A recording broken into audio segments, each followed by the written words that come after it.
did you become a VTuber? Today. Duck. Oh! Oh, I'm saying that I wouldn't tell you a secret because you tell everybody. You right, though. Ew, look at all the gross goopy goops. Whatever the frick they are. Oh, look at it! What a chunk! It is what you call a plastic in the shape of a long tubular stick. You mean a straw? Oh. Help me. Help me, friend!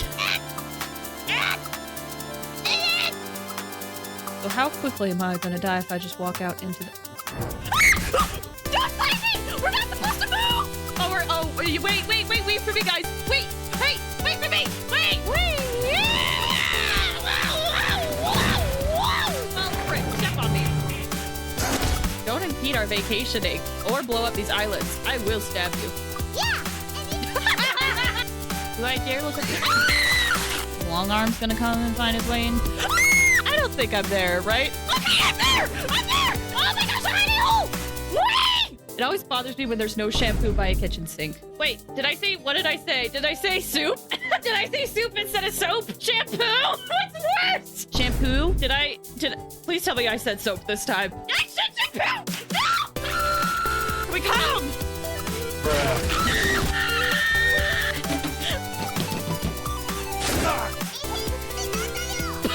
Like this? You want me to stop looking at you like this? Good spooks tonight? Oh, ah! Are we okay? Are we safe? Does his arms reach into here? Ah! Oh my gosh. You know what I do want? I want tits. The Twitch integrated throwing system. Roses are red, violets are blue. Omae wo no shinderu. Nani? Oh, you slide on! This is my first limited character constellation. Shut up! It's been a little bit tiring. What the? I'm dead! Why am I not dead? Say hello to my little friend.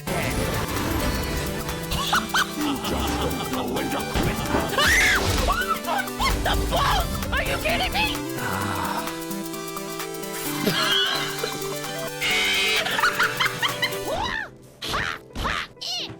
Oh. Has already managed to make contact with the divine. Oh no! Big traveler. Big traveler. Get down! You don't know how to do it!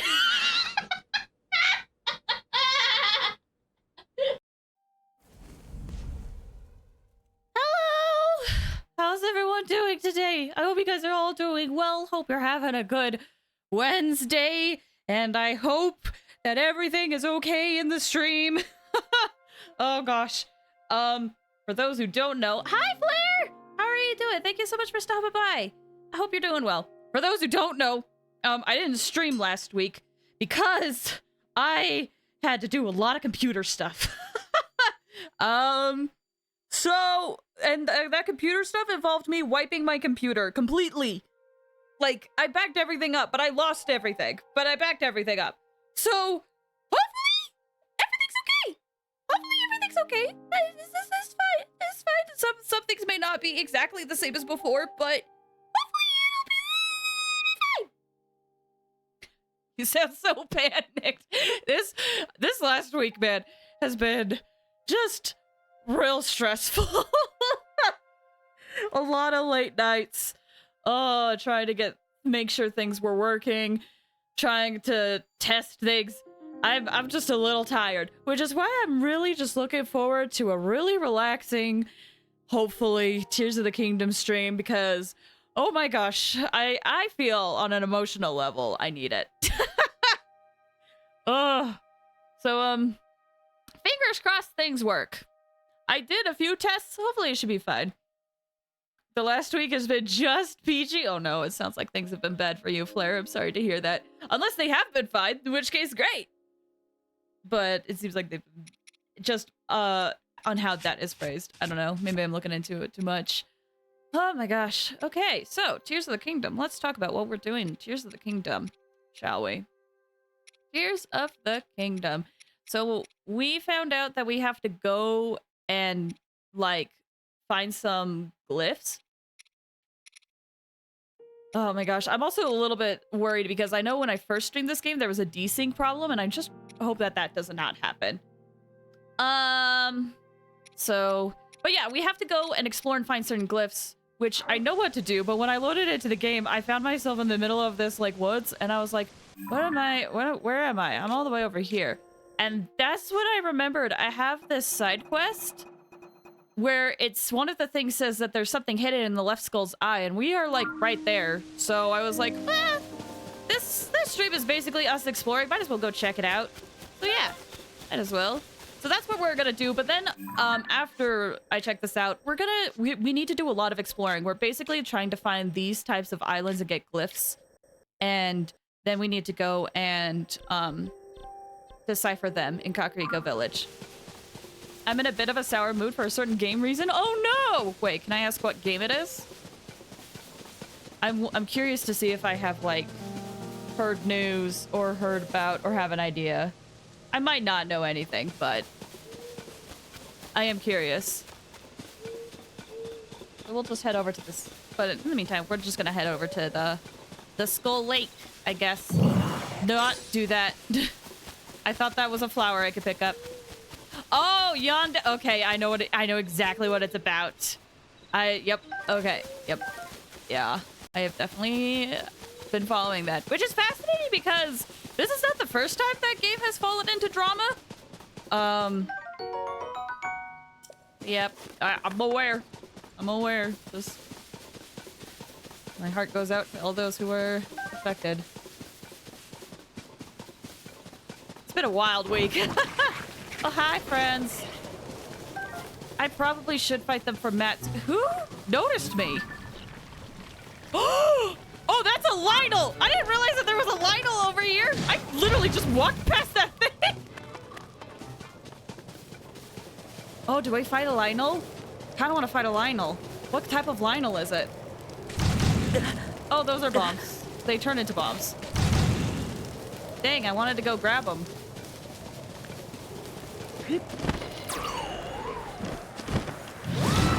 Oh, that didn't work. Okay, you.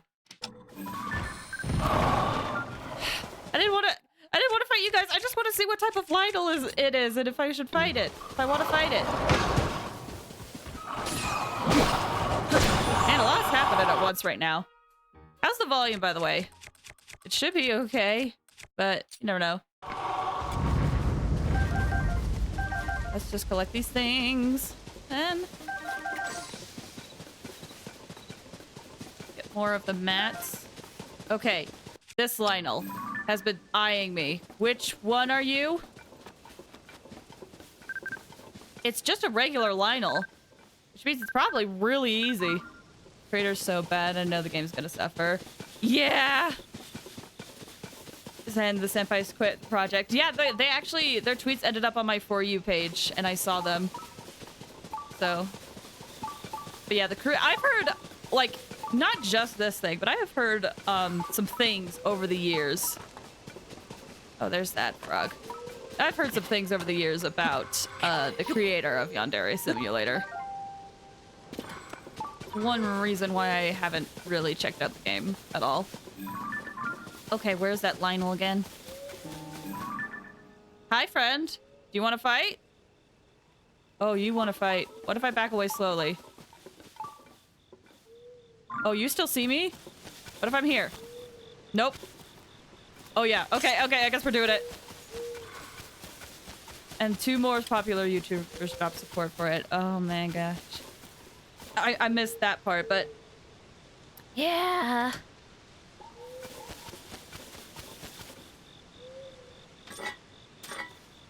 Oh, it's not attacking me? Are we cool? You've definitely noticed me. But are we chill? Ah! Okay. Guess we're not that chill.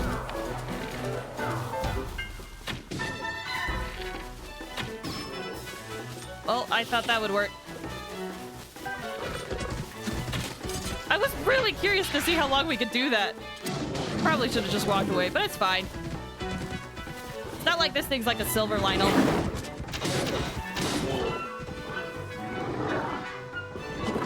Oh, my timing is off, though.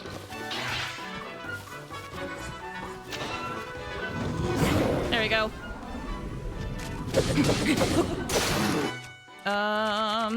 What other weapons do I have? This.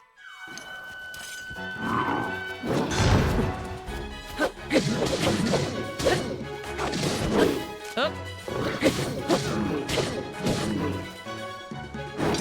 Oh, that was too soon. Gotta figure out the timing, man. It's been a while since I've played this game. I didn't like have any time.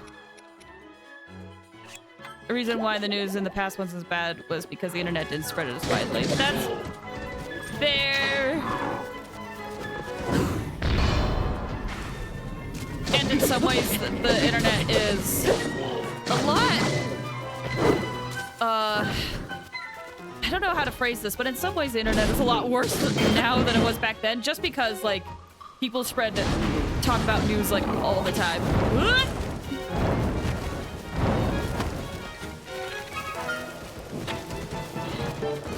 But in this case, it's really good so that people are aware. If that makes sense. Oop. Ah.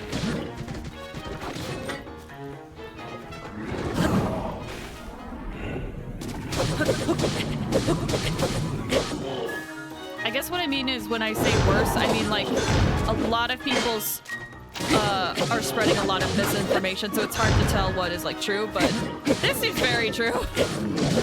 And especially given the history.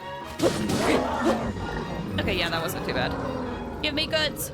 Give me goods! Give me goods!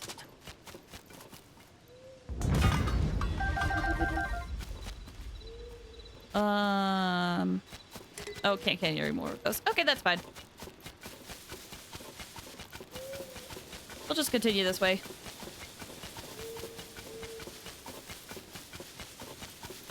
I think we're really close to the lake, though.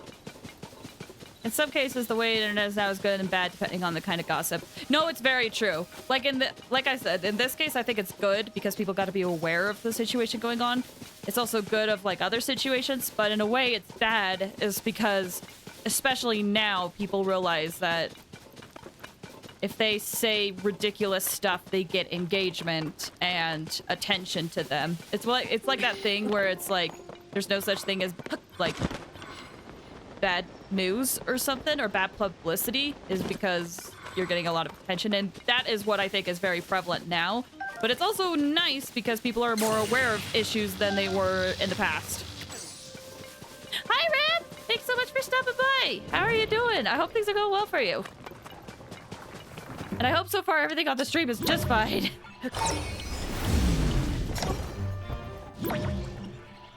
Let's send that back.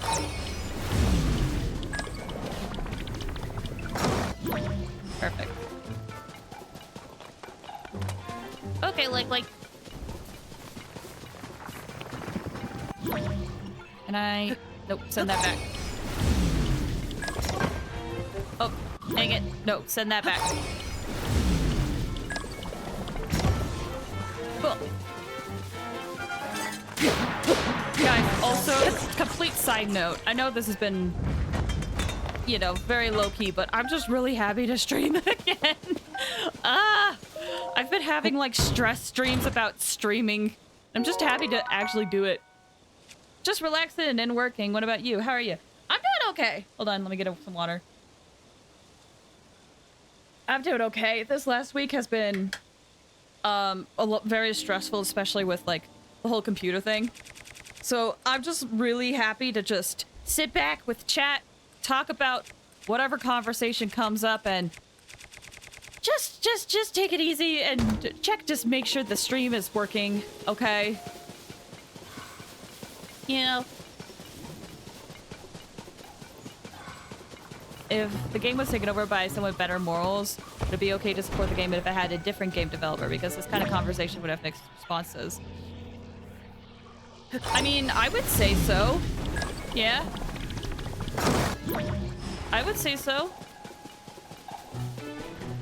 maybe I'm not thinking too deeply about it, but I think the reason why people don't want to play the game is because they don't want to be like associated with the creator or give the creator any money.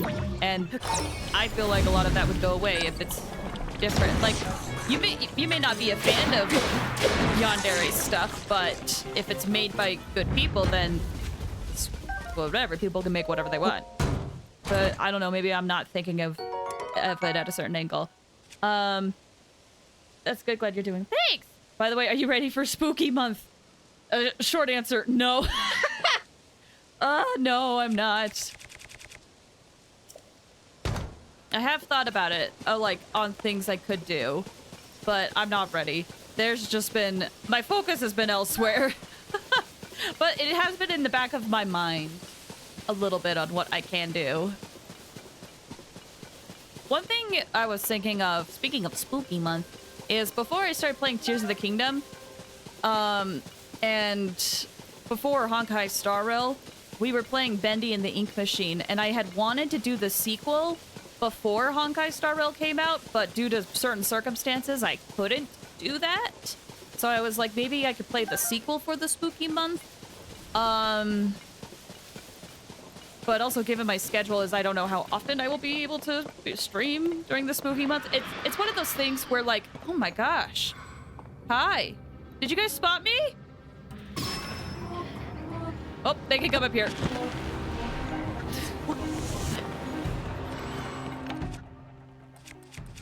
I'm ready to blast my spooky playlist for the month. I have already heard people playing their playlists.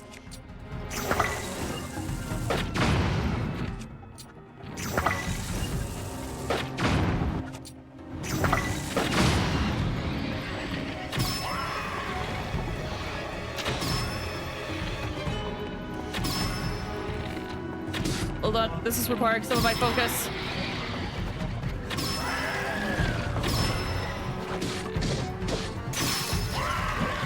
Okay, Phantom Ganon should be showing up soon then. There it is. Because only for the reason kept up with Yandere was purely for the game and not him. That, again, totally fair. Now I want nothing to do with it because of, yeah. Nope, that's very fair. Oh, this hasn't fused. I haven't fused this with anything. Oh, I should do that. Don't want people seeing me. Oh, I just want to see the game completed. Yeah, well, that's the thing is that everyone's going to have their own opinion, but some people are able to separate art from artist, and some people are not. And I think it does depend on the situation as well. But yeah, I would say if another developer had the game, I think that's fine. But it's the association thing. And I think people need to understand that everyone will have different grounds on that. I'm also prepared for the FNAF movie next month. Oh yeah, that is coming out next month, isn't it? I completely forgot about it. I keep seeing like FNAF news and being like, oh, well, I'll watch that trailer at some point. I'll watch that trailer at some point. And then freaking never really doing it.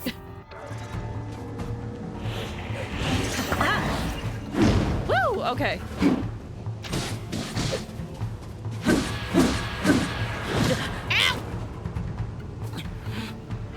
FNAF kids are just gonna wait for the spring lock cutscene. Yeah, I remember when the FNAF movie first got announced, and I think I talked about this before, but someone made the comment of like, I can't wait for parents to sit on the FNAF movie and find out that this is the series that their kid is obsessed with. And they're like, I bought merchandise for this. That kind of made me laugh, but especially if like it's one of those things like if parents don't take an interest in their kids' interests and then suddenly they're like, oh, wait, this is what you like? What? Like, yeah, pay attention to your kid. Come on. Pay attention to your kid, please. Woo. Okay.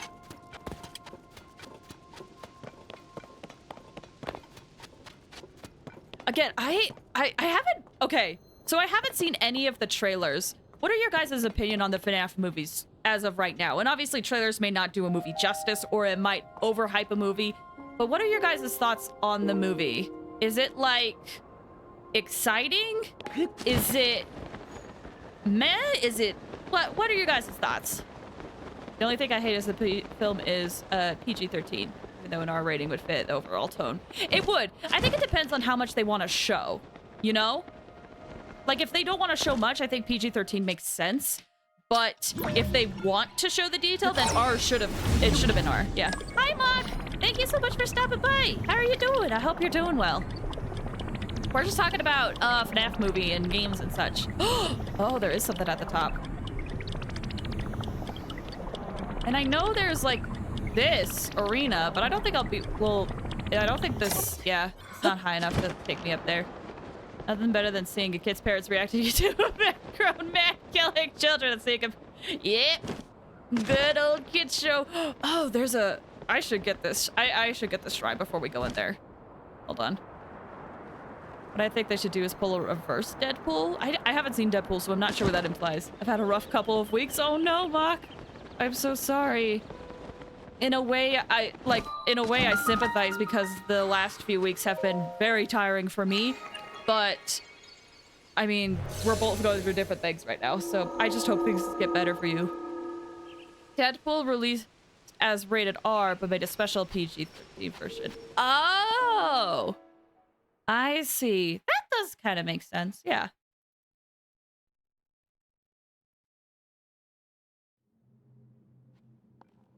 But, here's my question. Would a director's cut, if, like, the director's cut included more scenes, like the extent, like say they did an extended Lord of the Rings version where they had the movie version that got released and then they're like, and here's the extended version of all the gross scenes.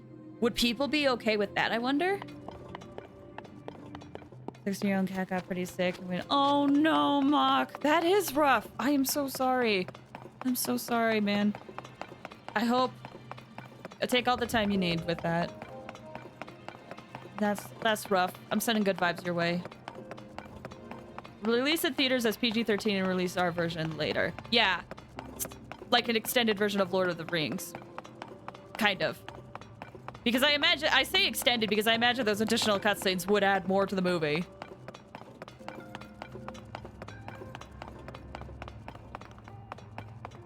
Okay, so we need to get... Is this on a... Okay, it is on a... I think it's called a fulcrum. I can't remember off the top of my head. Okay, what happened?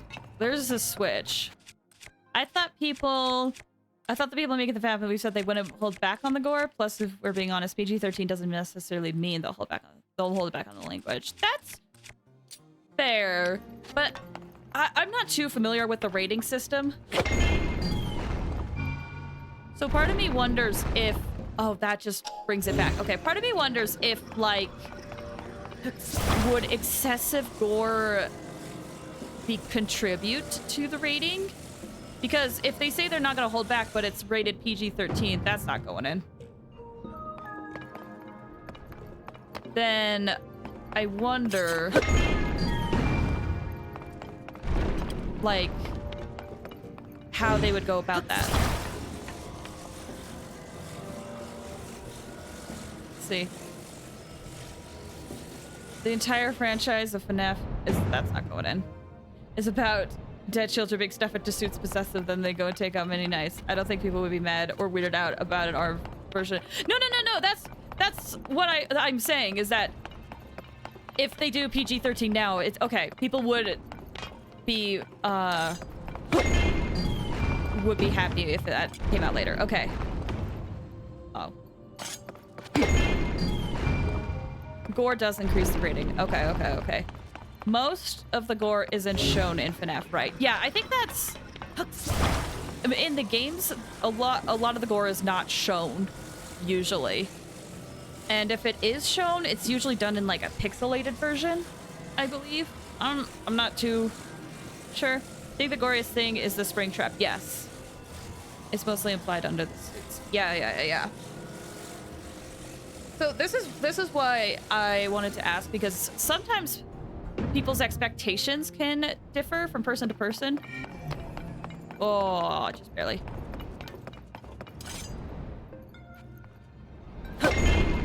There's Twilight Show one like being crap. Yeah, like what? rope.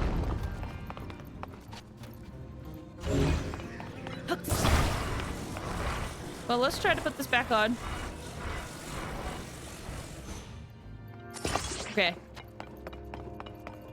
See, this is a good topic of discussion because I feel like everyone will have a different opinion on like how the gore should be handled and how much is shown. Because I do agree that in the games there's not much shown and there is a lot of implied. And the gore that is shown, like with Springtrap, is one of those things where if you just play the game, you may not notice some of the small details of Springtrap that imply the gore that happened. But some people may want what Markiplier's doing with Iron Lung, where they're like, we want the most blood in a horror movie. Some people might think when they're like, oh, we're not gonna hold back on the gore. People are like, oh yeah, that means a lot of blood. So much of it is backstory and implication. Yeah. I am interested to see how they do. Okay, but Iron Lung is in a blood ocean. It's true. It is. I'm kind of excited. I really hope the movie does well. Just because, like, there's this weird stigma that YouTubers can't be professionals. And I want the movie to do well to kind of just, like, break that stigma of, like, they can do good stuff. I personally just think they should release an R-rated version for the sake of being able to show more and drop as many F-bombs as they want, since it isn't a franchise meant for children. No, you're right, it isn't. But a large... It goes between, like... it goes between one of those things where it's like, kids are not their target demographic, but they cannot deny the amount of... Okay, so it's just too hard. It's just, I'm swinging too much. But you can't deny the amount of effect it had on the kids and how much money they probably got from parents buying merchandise for their kids.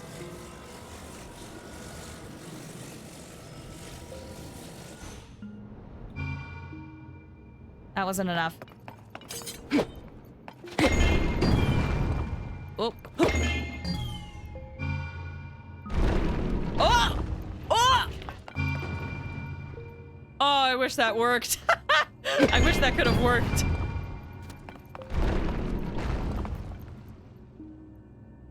What about this different movie I'm about to mention? Sure, go for it. Full reverse Deadpool.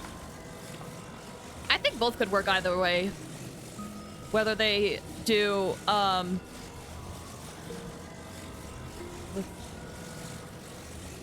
okay, reverse Deadpool. That's, okay, that's, I see. So we are on the same page. We just had, like, a little bit of a different terminology. So I was thinking extended Lord of the Rings and reverse Deadpool. Okay, yeah. I mean, we'll see what they do. It will be interesting with the FNAF movie to see, like, how much, they do decide to put in, how much they don't. Was it One Piece live action PG-13? To be honest, I don't really know.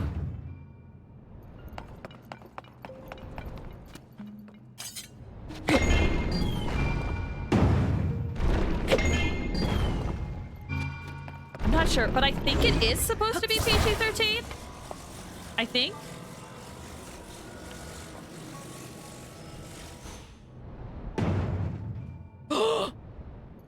Oh, just not enough. Are you a fan of the Hunger Games films? The new one, Ballads, Songs of Birds and Snakes. You want to see that movie? Because that movie series was also PG-13. I remember watching, like, the first two Hunger Games, and I remember reading the books. But I think my interest waned after that.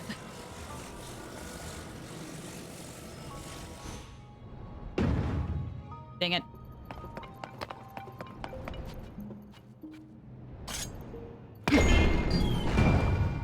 Honestly, I forget what type of movies are in theaters right now. Thanks for the hydrate. And the straighten. I'll get back to the chat in a bit. Okay, everybody, straighten. It's time to straighten up. Ah! Ah! Woo! Okay. That was important. I'll say this though, I'll lose it if the Living Tombstones FNAF song is in the film. I will say I do remember listening to that song repeatedly when it first came out. That was a good song. Let me check. Episode 1, they had a scene where a man gets bisected horizontally and you see the inside of the pets. That's TV-14. Okay.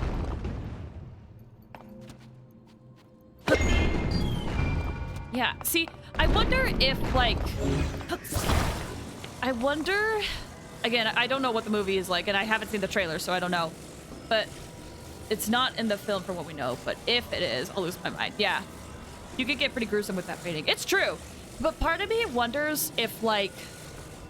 You know, when they're like, oh, we tried to not skimp out on the gore. Part of me wonders if that sets unrealistic expectations for the films, because I feel like everyone will have different opinions on what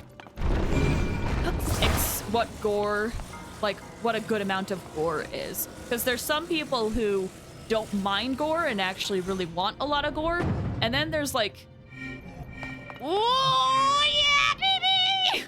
And then there's people like me where I genuinely don't like a lot of gore personally.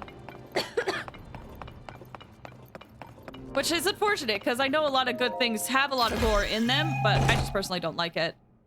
Like, One Punch Man. I absolutely love One Punch Man.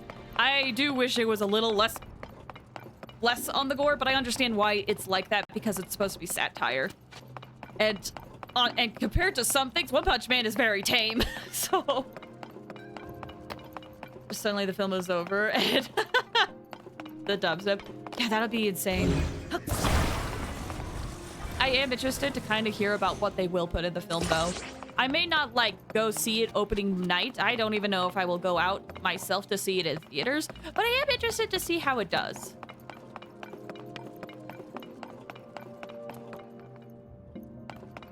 Oh, okay, we have to do this at an angle then. That's the part of what I like about One Piece is not much gore, but not afraid of dark topics. What are we talking about? I left the room. Oh, we're still talking about ratings of movies and stuff. And I was wondering if, like, the creators of the FNAF movie, if they set unrealistic expectations, because everyone will have a different definition of what is a good amount of gore. A lot of YouTubers are making cameos in the film, but I've just seen already. I've heard about that. Dang it. It's actually kind of exciting. I kind of really appreciate that they do that, especially considering how YouTubers had such an effect on the popularity of FNAF. It's nice that they get some acknowledgement of that, you know?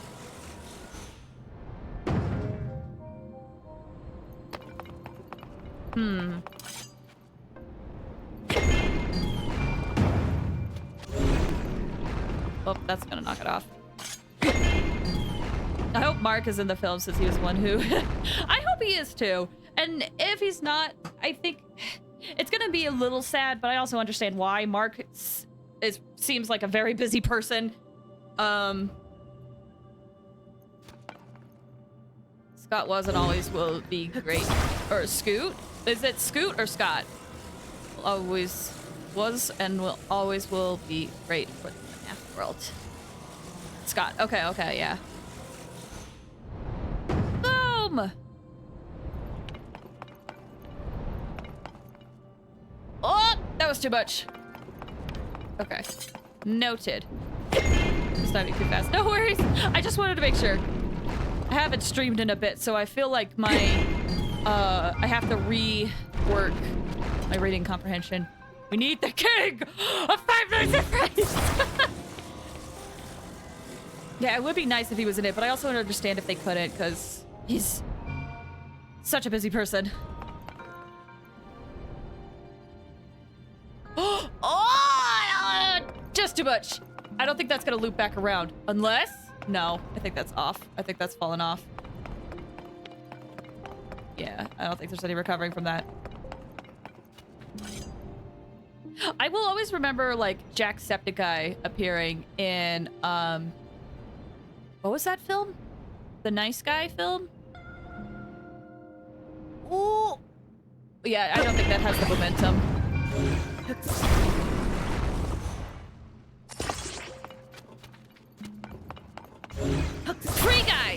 That's it. Thank you. Free Guy. Nice Guy. Yeah, did you see that movie, Nice Guy? Great film. I think that's too much. Or, no! Oh, no! Oh! Nope. Free Guy was cool. Free Guy was cool. I did watch Free Guy, and I enjoyed that one.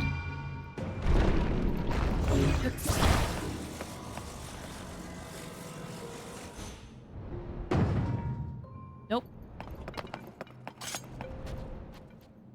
And I did remember, like, when I saw it and I saw Jacksepticeye, I do remember getting, like, because I've watched, back when I had a lot more time, I watched a lot of Jacksepticeye, like, a long time ago, and it was one of those things where, like, you see these creators, like, succeeding, and you're like, oh, that's them! Look at how far they've come! Ah!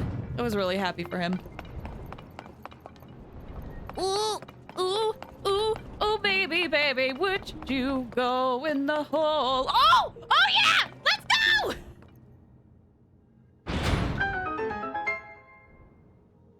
Oh, I'm so happy. I think I got the thing I needed, right? Let me delete this. Yep.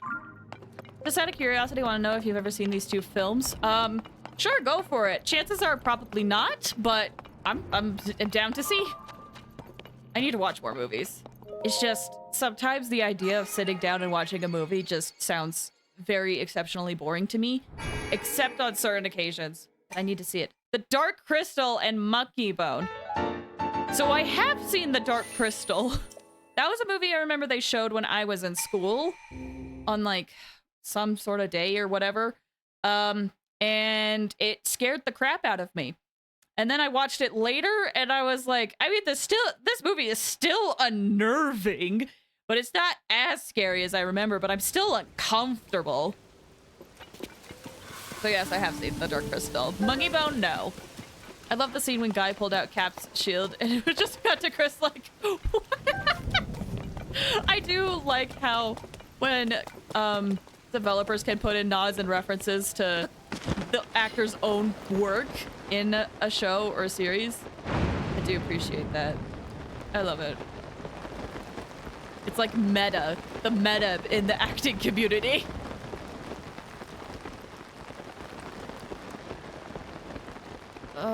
If the thing could fall from the sky, that would be lovely.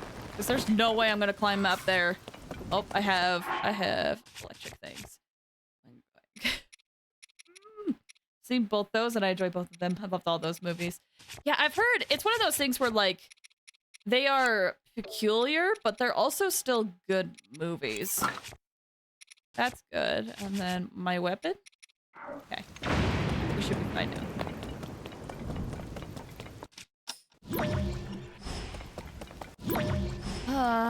Could something fall from the sky, please? Help me go up. Ooh! I could use this, though. We could use this. It's quite a... Okay. If nothing comes down, then we'll use this. Did she my other chat? Monkey Bone? And Free Guy? I see Dark Crystal from you, Flare, and Monkey Bone, and then that one guy going, Yeah. I forget how that is delivered, though. From Dark Crystal. Oh. No, it's been way too long. I can't remember. Is that a fire over there? Oh, it's some enemies. Okay, never mind. Speaking of movies, I'm so ready for Sonic Movie 3. I still have to see the second one. I still haven't seen the second Sonic movie. Here's the thing that people need to learn about me, unfortunately, is that if things come out and I say, oh yeah, I want to watch it, it'll be 3 years until I get around to doing it, most likely. I'm just really bad at that. I haven't seen the second one, but the first one. Wait, there's a second.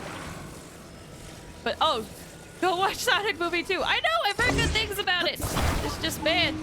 Again, like I said, the idea of sitting down and watching a movie just is so unappealing to me. I have to be in the right mood for it. And what was I gonna say? See the second one, but not the first one. Oh, I misread. My bad. What was I gonna say?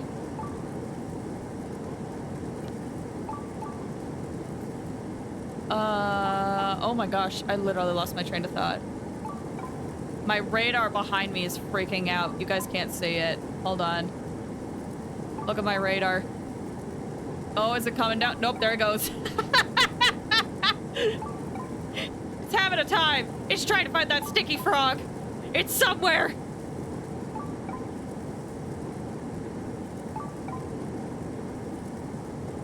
First two movies are already amazing. Third one is being worked on right now. Yeah, I've heard good things about it, honestly. Yeah, I literally lost my train of thought. I was gonna say something, but I can't remember. Dragon! Oh, it's like coming right at us. That's a little terrifying. Is there another dragon nearby? Nope. Okay, well, that should be high enough. Do you ever just walk into a room and forget what you did there? And then ask yourself, what do you realize? What did I walk in this room? That is my experience. Oh! Oh. There's stuff on the walls.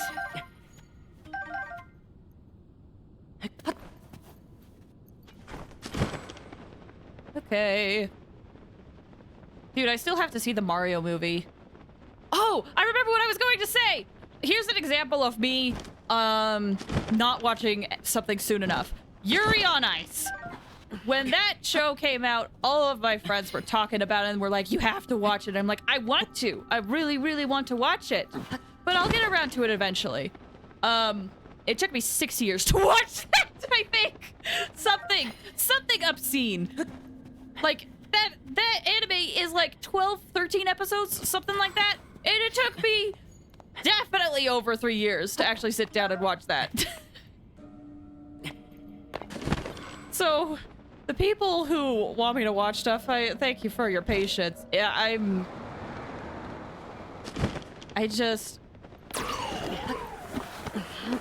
feel like saying I do things on my own timetable is an understatement. But sometimes it is. The best gay ice skating anime in history. It was very good. It was very good. Like, I think from a modern perspective, I think there were definitely parts of it that were overhyped. However, for when it came out at the time and all that stuff, I think it was very good. And it's so unfortunate because I think people have wanted like a movie or like a second season for the longest time, and yet they still haven't gotten it. Yuri on Ice was a mood. Again, I'm not saying it was bad. I think it was very good. But it was one of those things when I finally sat down and watched it, it felt in a way overhyped, but it was still really good. Like, it's one of those things where I definitely would suggest people give it at least one viewing just to try it and see if they like it. And then if they like it more, great. Worth the hype in my opinion. Totally fair. It's one of those things where I'm saying this, and if my friends heard me, they would be like, how dare you? Like, I'm sorry. I liked it. And anytime I see stuff from it, I get happy. I'm like, oh, it's these characters, yay! But I'm not too invested in it, and maybe that's because I watched it later. I'm not sure. But it's good.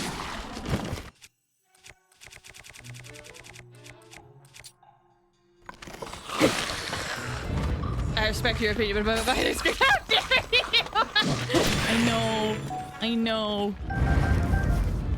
You know what anime I really want to see? I think it's called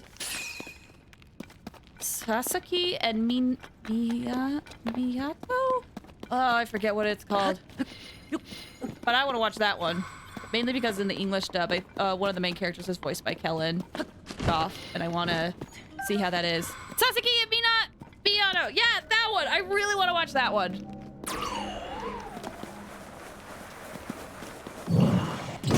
Woo! I keep seeing clips from it. Like, in the English dub, I don't know how people feel about it, but I keep seeing clips of the English dub, and I'm like, man, that seems like it would be so fun. Not just from, like, the silliness, but also, like, the sweet, tender moments, too.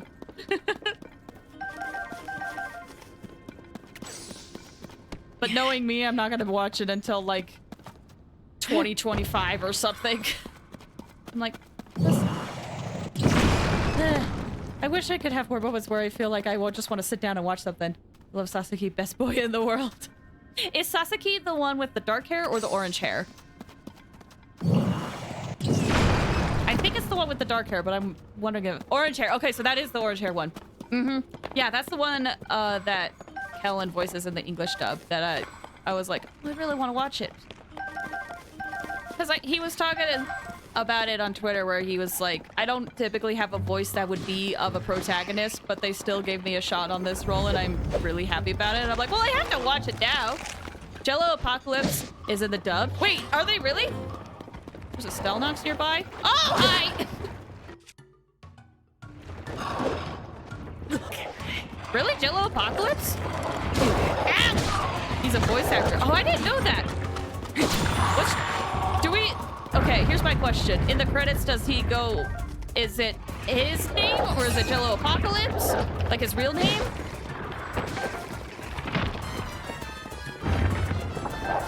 Because I know Sayu gets credited by his real name.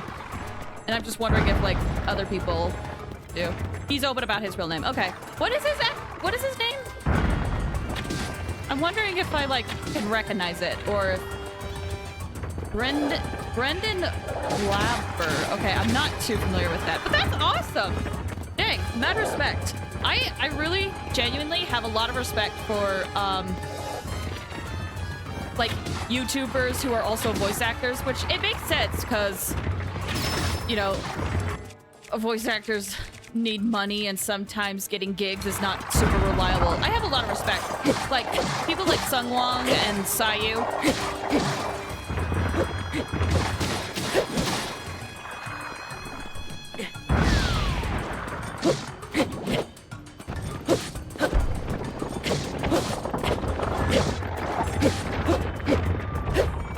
Okay. Ow! Oh! Oh, hi. You were behind me the whole time. You know that one meme of the TikTok where people use pictures of animes and they feel first, they feel harder? These two phrases are both for Sasuke. Oh, I really want to watch that show so much. He was also the casting director on My Friendly Neighborhood. Oh! Oh, really? Jello Apocalypse was? Dang! I didn't know that. Because I know someone in chat previously told me about that game and was like, this game is amazing. But I didn't know that they were the voice director, or the casting director, excuse me. Dang! Mad respect, man. It makes me sad that, like, actual, like, casting directors, kind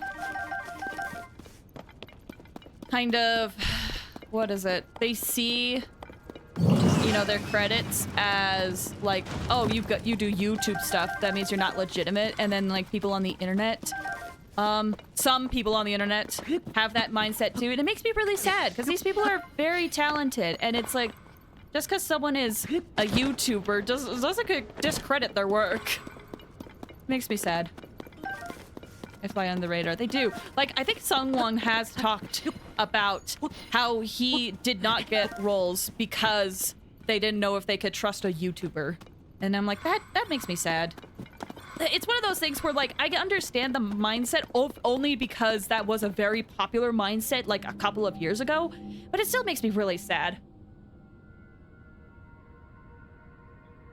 I did hear a story of another VTuber voice actor about some hate they got. Oh, really? Wait, which VTuber? Oh, thanks for the hydrate! Oh, the fierce deity mask! Let's go! Okay, thanks for the hydrate. Yay! I posted I posted a short to YouTube of one of my Tears of the Kingdom clips, and I got a comment, and I think they were trying to say like you should find the Fierce Deity set, but instead they said something like, hold on, I think I can pull it up actually. Hold on, I think I can pull it up actually. I think they were trying to say, I want you to find the Fierce Deity mask, but instead they said... Where is it? Here it is. The Force Detour set. When I first saw it, I was like, what? What is the Force Detour set? I've never heard that with Tears of the Kingdom. What are you talking about? And then with a quick Google, Fierce Deity came up and I was like, oh! Duh. Talking about voice acting just reminded me I'm gonna have to hire VAs later.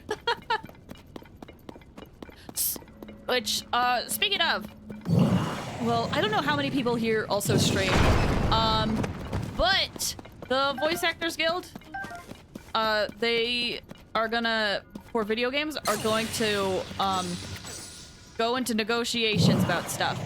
And if, they might strike, which...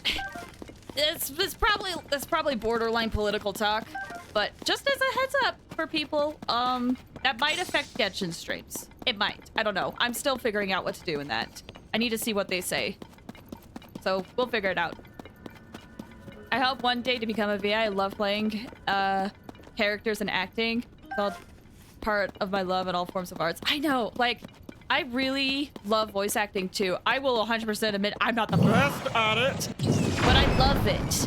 Like, one of my favorite things I did on the Chaos Counseling channel is when we played visual novels and we gave everybody like different characters that they could voice and do stuff like that. It was so fun. And I've wanted to play more like visual novel style games on like YouTube channel or even just streams.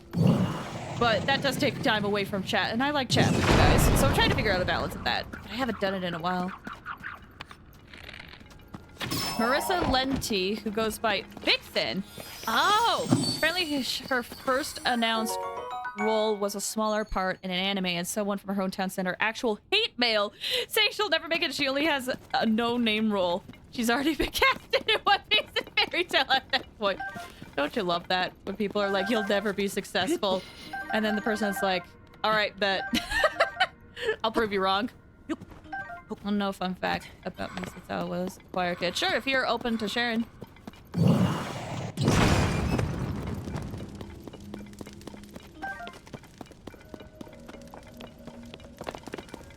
Yeah, I remember Sungwon talking about how he got hate for being a YouTuber and stuff, and people were saying like you're never going to be successful and whatnot.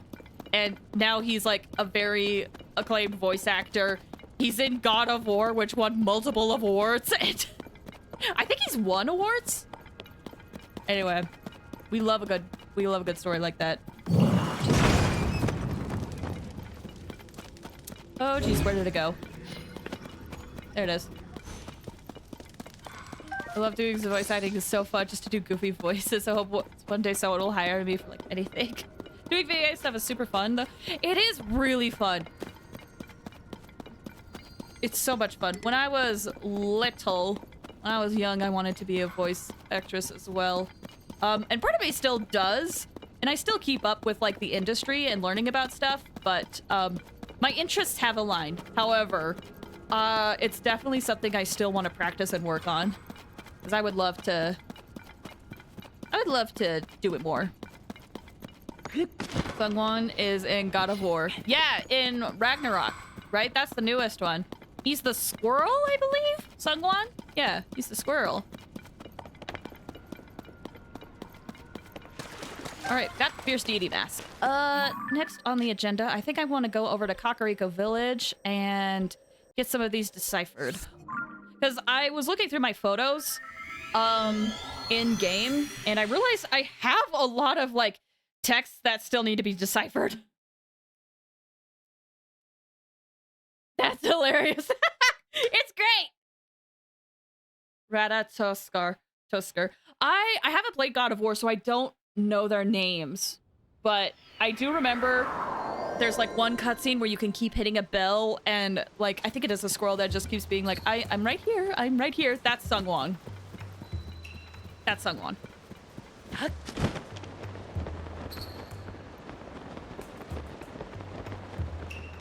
Okay. This guy down here can interpret. Do you guys have anything to add? You do have a quest above you. Oh, I'm slouching. yeah. Master Link, hello. Oh, are you thinking about going to the floating ring ruin? I am as well. It's been on our minds for some time. We would like to suggest resuming the research if we may. Have you since figured out what became of Princess Zelda? What? The Zelda who appeared after the upheaval was a creation of the Demon King? And the real Princess Zelda still hasn't been found? But how could this be true? It's such an unbelievable tale, and yet... I trust you completely, Master Link. It must be as you say. It is hard to explain, but the princess we saw was somehow unfamiliar. It was as though her very aura was different. But if she was an imposter the whole time, that would mean the real reason she ordered us to close off the floating ring ruin was because the Demon King saw it as a threat. Isn't that right? That only means one thing. We should investigate the floating ring ruin immediately. You are exactly right. There is no longer any reason to prohibit your research. Let's open up the floating ring ruin at once, Mr. Taro. Knowledge is tugging on the line. Time to reel in some results. Your Lurlin? phrasing is coming through, Mr. Taro. You must really be pleased. It's just... There's one problem. We still need to determine how to conduct the survey. It's clear that the interior of this ring is hollow. Sadly, there doesn't seem to be an entrance. If the contents of the other ring ruins are any indication, there should be a stone slab inside engraved with Zonai script. First, we should look for a way to confirm that there's a stone slab inside. However, we also don't want to damage these precious ruins. Oh, pardon me. I was lost in thought. I better hurry and tell everyone about this so we can open up the ruins.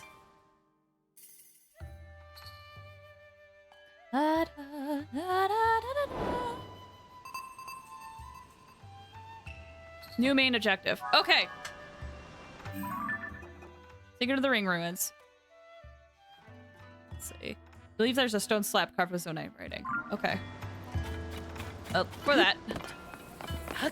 I'll be catch up with chat. I think the hardest part about doing anything involved VA work is hiring other voice actors, actresses, especially if they're popular.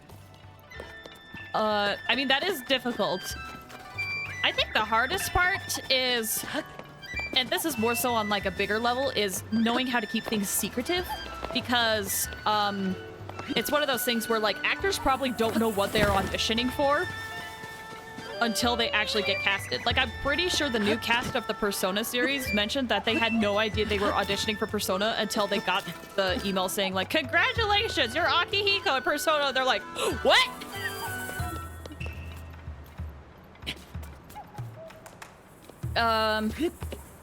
So apparently when I was in high school in the beginning of the year, our teacher was sorting us into what section we would be in. After most of the class was sorted, she got to me, gave me sheets, she told me to hand in middle row on how... Wait, she told me to hand in the middle row and how soprano side told us to sing all at once. It sounded warmer, but then swapped the two groups, leaving me in the middle and told us to sing again. It sounded cooler. She said my voice was like a chameleon.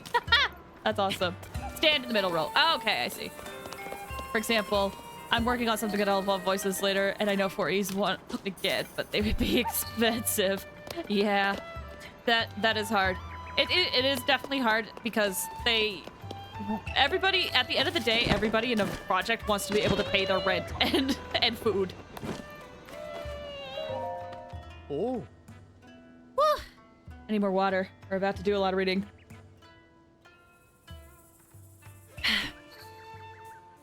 Okay. Well, did you find a stone tablet? According to the stone tablet at Lookout Landing, we have 7 tablets left to find. Oh. If you happen to find any more stone tablets on your travels, get some kind of visual evidence of them and show it to me.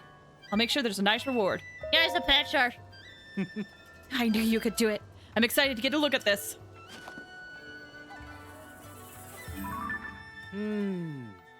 I like how you could tell in the photo that this was taken as the ground was falling apart, and I was just like, quick, quick, quick! I see now what we have here. A first-hand historical account. Here's what the original text says. Sonia. Oh, right. Oh, right. Do our best. Queen to Hyrule's king. Bib birth highly impressoress. Heareth born of blonde, nat of sky above. Speaketh she of open heart, earnest to all, even unto the Zonai's king. This king thinketh it good God adventurer. So to learn of the is that an I or an L? Londis folk, to send his head he bent and listen in his switch pleasurance. Wow, this one looks to be about Queen Sonia. Claims that Sonia was a priestess before marrying Rauru. Despite his status as a Zonai, a people popularly thought to be gods, she would counsel him without any trepidation. Moreover, Rauru heeded this counsel. Incredible! This account gives us first-hand knowledge of the Queen and King! Rauru found themselves unexpectedly charmed by her strong will, and before long they were married. The last bit isn't in the text. That's me speculating. It's really fascinating. So history rarely speaks of a person's character prior to being elevated to royalty, so I can't help but fantasize. Aw. My teacher said what I could do is apparently rare. Sounds like it. I'm a broke person, but I want to try to get Dan and Aaron from Game Grumps, as well as Jason and Lisa, who are Sonic and Amy. Would be a fortune. Yeah, they got rents to pay. Hold on, I need water. Oh! According to the Source tablet, we have 6 left. Here's another picture.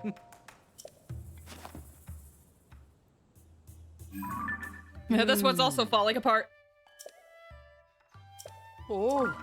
Here's what the original text says. Of late have ye heard it told, a strange lady walks in the castle in dark of night. She and Princess Zelda seems all twins, the two. But in this on not an enlightening lion, more else a dead thing than not.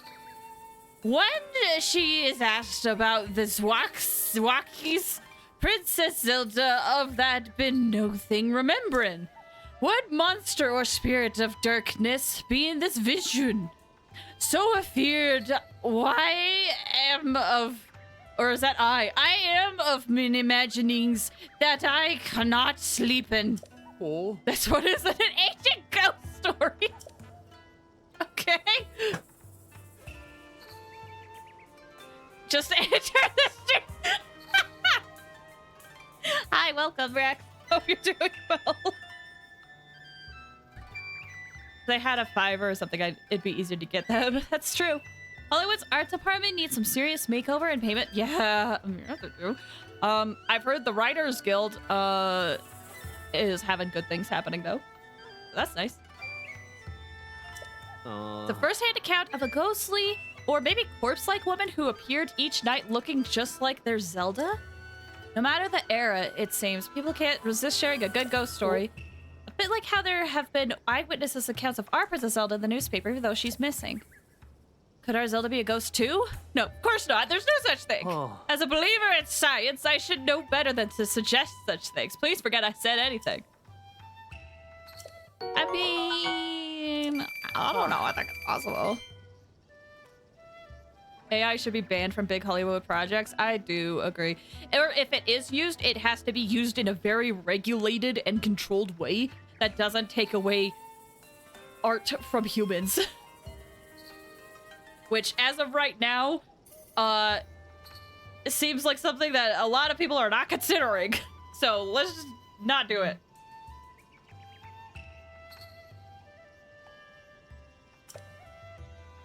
Five more tablets. I think I have a few of these. I'll hang it on the laboratory wall. Oh, thank you.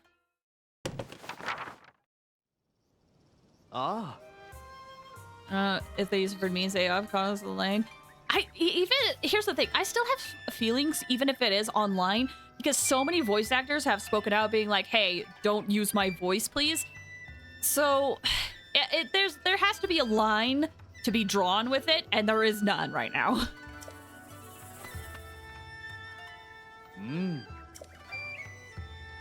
Oh. Oh. I have more. Oh. Oh, I don't have more. Never mind. My calculations, I believe Zelda is not a ghost, but hear me out. I'm not crazy. My correct theory, Zelda is a dragon. All right, but it seems like you need to get some sleep. There's no way that's possible. I agree if the VA says no, then don't do it. But if they don't care, then whatever. Oh yeah, for sure. If they don't care, then, you know, whatever. That's their choice. But...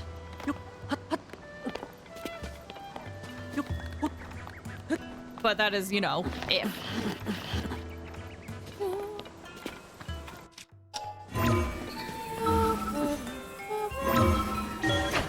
Okay, I'm wondering, because I got the implication that I've gotten 2 implications. One of these said, like, hey, we could go in there and find out more about the slab, or, like, more about what to do, but we also got told about the flying islands, so I'm curious as to which one is.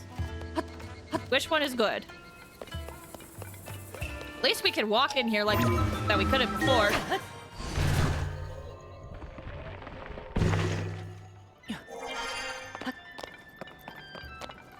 Okay. Oh, it's at an angle. Okay. Up we go.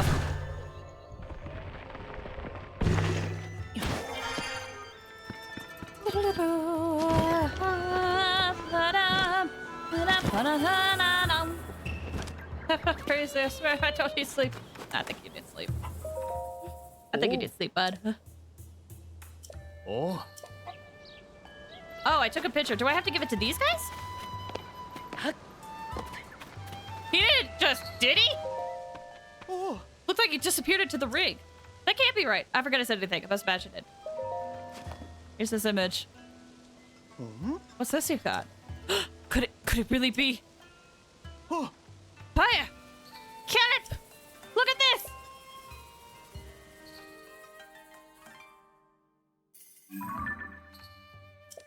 No. Could this be the interior of the floating ring ruin? Wow, the stone slab is so clearly visible. There appear to be Zonai inscriptions on this one as well, just like the other ring ruins. Haro, if you would? Right, let me see what I can decipher. Promise Zelda solemnly signed. Minoru, Sage of Hide the Key, Southeast, and Trust Future, Wish Defeat, Demon King. That's all I can make out. There's some lettering I can't figure out before Southeast, but Minoru seems to be someone's name. Look at the context of Minoru. I do believe this is the first name one of these slabs has put... Wait, this is the first time one of these slabs has put a name to a sage. Also mentions Zelda and a Demon King. How fascinating. Oh, this is Caleb the whole time! My bad. The inscriptions are telling us all sorts of essential information. What's the matter? Oh, nothing. It's just that part before the southeast section. I think it says Dragonland. Like that TV show? No, that's Dragon Tales. Never mind. Ah, you're right. Paya knows her stuff. This should be read as Dragonland, Southeast. Fantastic work, Paya. Oh, thank goodness. I've proven useful. It seems my continued Zonai language studies have paid off. Oh no, I'm being upstaged. Where were we? Something about a Dragonland to the southeast? How familiar are you with the Southeast Hyrule? There's a site in Faron that has long been known as the Zonai Ruins. It predates the ruins falling from the sky and is home to many ancient relics. If memory serves, there were dragon designs on those ruins that I haven't seen anywhere else. Oh, Caleb! Great catch! The Zonai Ruins at Faron! There's a good chance that's exactly what this is pointing us at. That's our Caleb. Fantastic work. What did you just say? This inscription is pointing us towards Pharaoh's Zonai Ruins? No, not that. The next bit. A certain adjective was used. I believe it started with fan and ended with tastic. What was it again? Fantastic work, you mean? Yes, fantastic work. That is what you said. Yes. What fantastic work, he said. Fantastic. Me. Okay, let it be. Oh. Dragon tails, dragon tails. So much time for dragon tails. I don't want to take my hand. Please I go to dragon land. I didn't want to get copyright struck. Link, when we put together the script on the stone slab and translate it, we get definite mentions that the Sage of Minoru, the Demon King, and someone with the same name as Princess Zelda. Something related to all three of them must be waiting at the Zonai ruins in the southeast Hyrule. We landed a real catch here. Thank you for your help, truly. Now we've no time to dawdle. There's research to be done. Caleb, will you join me? Oh, of course. That would be... I would be a fantastic addition to the team. Very good. With that settled, let's be off to Zonai ruins at Faron. First, we head southwest. We'll establish a base in the Popla foothills at the Skyview Tower by the ruins. There. In search of new discoveries, we make for Faron!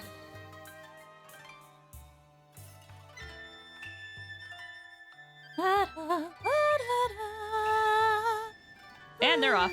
Just like that, they left. Or other way around. They left just like that. Well, I'm sure those two will be fine. I must study more about the Zonai civilization so I don't fall behind Taro or Caleb. Yet it seems somewhat frivolous next to the mystery of the real Princess Zelda's whereabouts. I don't doubt that she is safe and well. I must believe that. It depends on what you mean by that. She is probably safe. And she might be well. But it depends on your perspective. As chief of this village, I can't leave my people, so I must place the search in your capable hands. I pray that Princess Zelda will return to us soon. Okay, cool. So it looks like we just have to go to Faron. I know our objective is down here. I still kind of want to get the little floating islands that are out and about, like this and such. We only need like 5 more, which isn't too bad. So I'm reminded of that time when I called in sick for work once, and one of my roommates downstairs thought no one was home and blasted them from his room. All I did was give a loud cough when I walked by his door and heard the most regretful startled scream. I know where she is. Go away, crazy man. I'm not crazy. Chicken. But yeah, I kind of want to get these islands. So let me do a quick look around. Oh, there's one. It shouldn't be too bad to get 5. We can look at the map. I have the sky completely unlocked.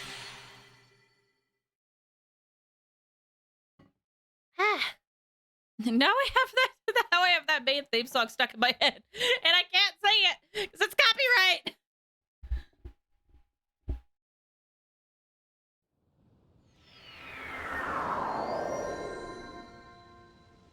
You're welcome. Thank you. Oh.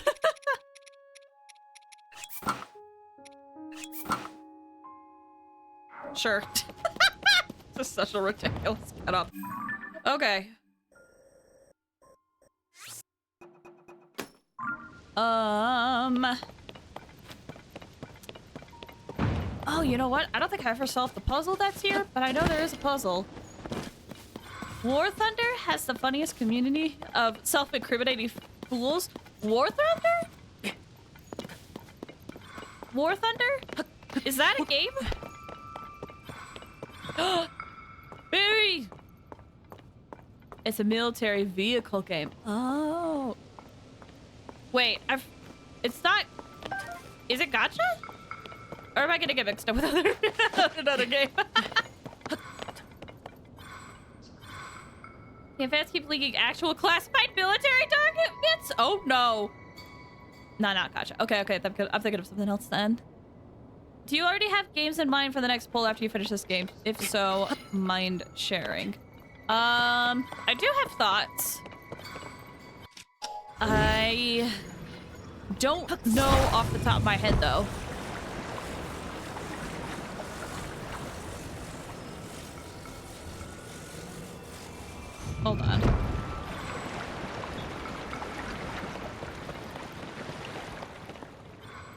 like there was a puzzle here and I never solved it. I'd have to look at my list because I know I've bolded some ideas I've had, but I don't know. They've done it over a dozen times. People are getting arrested? Oh, jeez. Dang it. All right, well, I'll figure this out another time. For now. Jeez, people. Okay, what games was I thinking of? Were I thinking of? I can English so good, guys. I'm just so great at English. Aren't I? Just the bestest. So, let's see. I'm looking at the games that were recommended by chat. Let's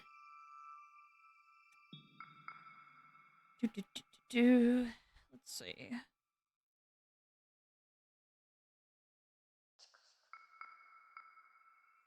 I was torn on a few things.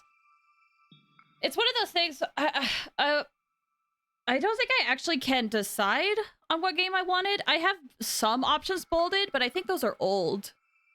I think I bolded those a long time ago. But I was debating on, like, I was thinking maybe of taking a little bit of a brief break from Zelda to play a horror game for October. But at the same time, I feel, okay, can I be real? I feel conflicted playing horror games. Because it's one of those things where, like, they're very good and I have fun, and I'm glad people have been liking my reactions to it. It's just, I don't want it to be like, oop, this way. Oh, there it is. I don't want it to be like an expectation type of thing. So that's why I'm, like, conflicted. I do want to play horror games, and I do want to play spooky games, and part of me wants an excuse to use, like, live 2D models and stuff, and I feel like horror games are a good option for that. But I don't want that to be an expectation. There goes the bike. Because I think the problem that happened before was that a lot of game suggestions I got were solely horror games when there's a lot of games I want to try out. And you totally fall. Hi, Quentin. Thanks for stopping by. How you doing? I hope you're doing well. There's one good one that is a 2-bed, still classifies as horror. What is it? Maybe limit them only to October. See, that's what I was thinking, but at the same time, like, October is 1 month. And sometimes maybe Octobers get too hectic, and I can only, I don't know. It's, like, I did debate on doing that. Amnesia Dark Descent! FNAF Security Breach. Yeah, that one's been recommended a lot. Oh, let me get a camera out first, because this is definitely gonna fall. Or not. So yeah, I'm conflicted. Because, like, horror games are fun, but... And horror games are fun, and I like having the live 2D model to express and for you guys to see my authentic reactions. And I know I'm good. I know that playing horror games is really entertaining to watch because I love doing it too. But oh my gosh, hi! But it became a trend where, like, all the recommendations I got were just horror games, and yeah, I think I'm going in circles. I want to play horror games, but at the same time, I don't want it to be, like, an expectation. Like, I want to play it when I'm in the mood for horror games. Doing okay? Gonna try streaming for the pre-boss? Oh, really? For Genshin? I still haven't signed up for any of their creator programs. I probably should, but I haven't. You want to play horror games, but you don't want it to be the only thing you do. Yeah. Yeah. I mentioned it briefly, but there have been times where people have been like, "Oh, you play horror games. You're a horror game streamer." And I'm like, "No, that's not what I wanted. That's not what I wanted." But I understand why people thought that, because that was basically all I did. What am I doing? I love Genshin. How many wishes I got? How many wishes do you have?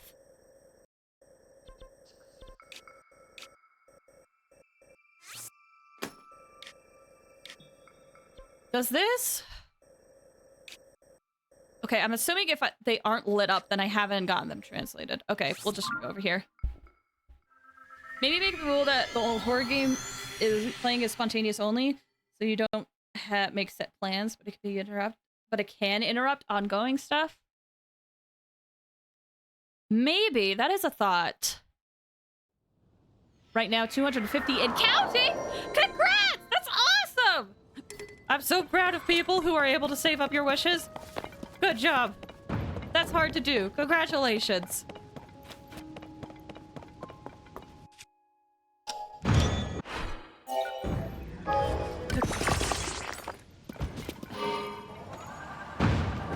Because, when I was looking at my... And I don't have any, so this is all purely on the grind. Heck yeah, we'd love to see it. Because I was looking at my game recommendations, and a lot of the games I had bolded are horror games. And I'm like, oh yeah, I do want to check it out, but it's this expectation thing I just worry about, you know?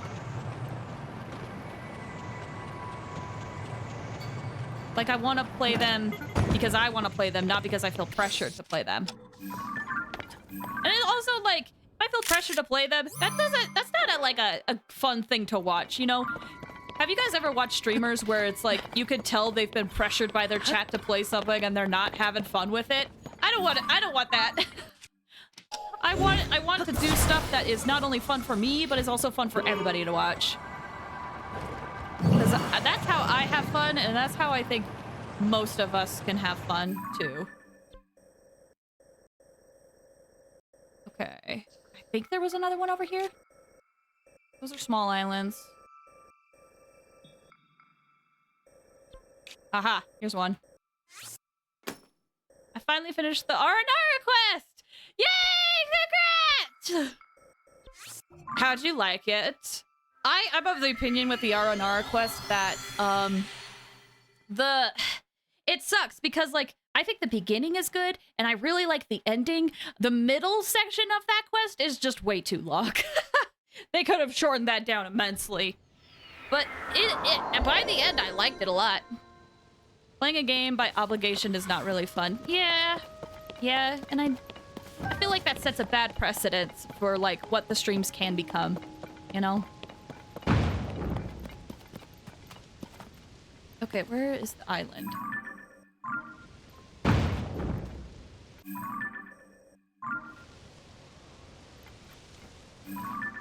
Oh.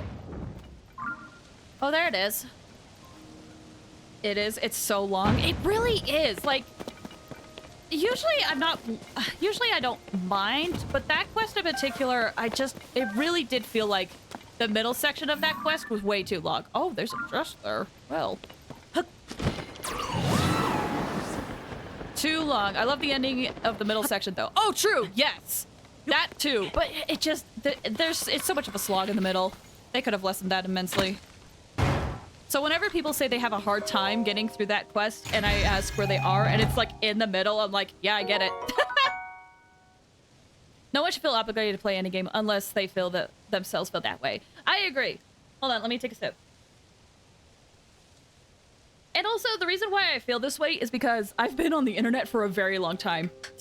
And I've seen what happens to content creators when they feel pressure to play certain games. Wow. Oh, snap! Is that a star? Hold on.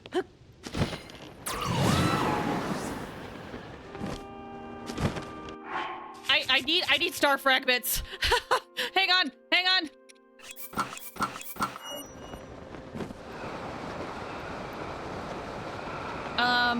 I've seen what happens to people that feel pressured to play certain games. Like for example, streamers who feel pressure to play Among Us consistently. Eventually, these people just get, like, burned out on those games and then, like, never want to touch it again.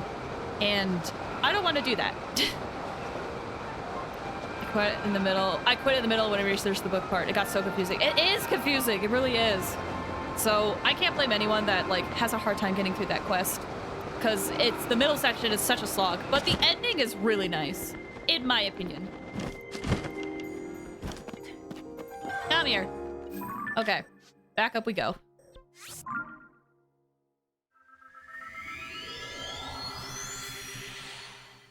Which sucks because a lot of those world quests are really, really good. But there's always like that one section where you're like, just get through it and it'll get better, please. It was bittersweet. I wasn't expecting Ronnie to get... I know, right? It was one of those things where, like... As much as I hate to say it, this is minor spoilers for the Aranara quest. If you don't want to hear it, you can mute for a couple of minutes. It is quite funny because during the Wanderer, like, story quest, people are like, this is the first time we saw a vision on screen! And I'm like, no, we didn't! Like, someone get a vision, and I'm like, no, we didn't!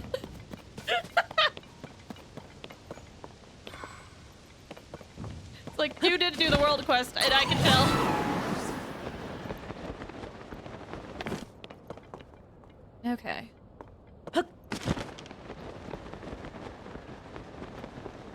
Still gotta fight a lot of those Gleeoks. I know they drop good stuff, but I haven't, like, fought a lot of them. I think I fought one, and that's it. But I just worry, because last time I fought one, they took up so many of my arrows. I probably should be grinding them more. Whee! Alright, picture time.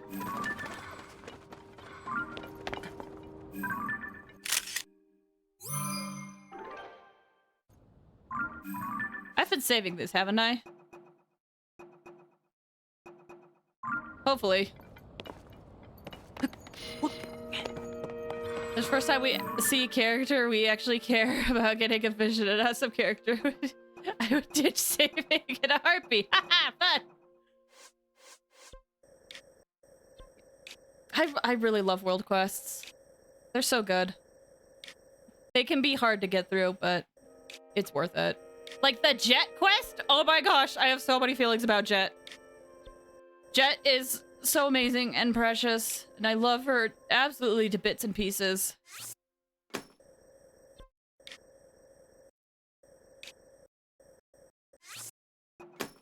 I'm gonna just mark some of these. Let's see, we've done 3. Are those the last 2? Oh, are those the last 2? I think those might be the last 2. Oh, this one fell, but we can still check it out. Yes, because I would ditch saving Wanderer in a heartbeat. I feel like quite a few people would. And I understand that. As someone who has Wanderer as my favorite character, I completely understand. I legit ditched Rana for a whole year. Don't worry, I still know people who haven't done that quest in its entirety yet, so it happens. Jet is best girl. Jet is just so good. And when during the Hoyle Fair thing, I haven't watched all of Hoyle Fair, but I have seen clips of Hoyle Fair. And when someone did the animation of Jet, and when she was like, maybe we meet under a better, I think under a better sun or a better star or something. I have Jet. Oh my gosh. So, did you see that cool? Yeah! I didn't see all of it, but I just saw that. I'm like, ah! It's so good. I haven't seen any of it. I haven't seen much of it. I've just seen, like, clips and what people have posted. But I haven't sat down to watch it all. I wonder what the rights would be to watch that on stream. Because I know... It's one of those things where I'm like, do people have to be part of the creators program to be able to watch it and be okay? It's like... Some people have to get permission in order to stream reacting to, like, game announcements, like Nintendo Directs and stuff. Sometimes people have to get permission to be able to do that. Like, what is that? Just feel like she deserves a pyro vision. Ooh. No, you know what I think fits her? As I think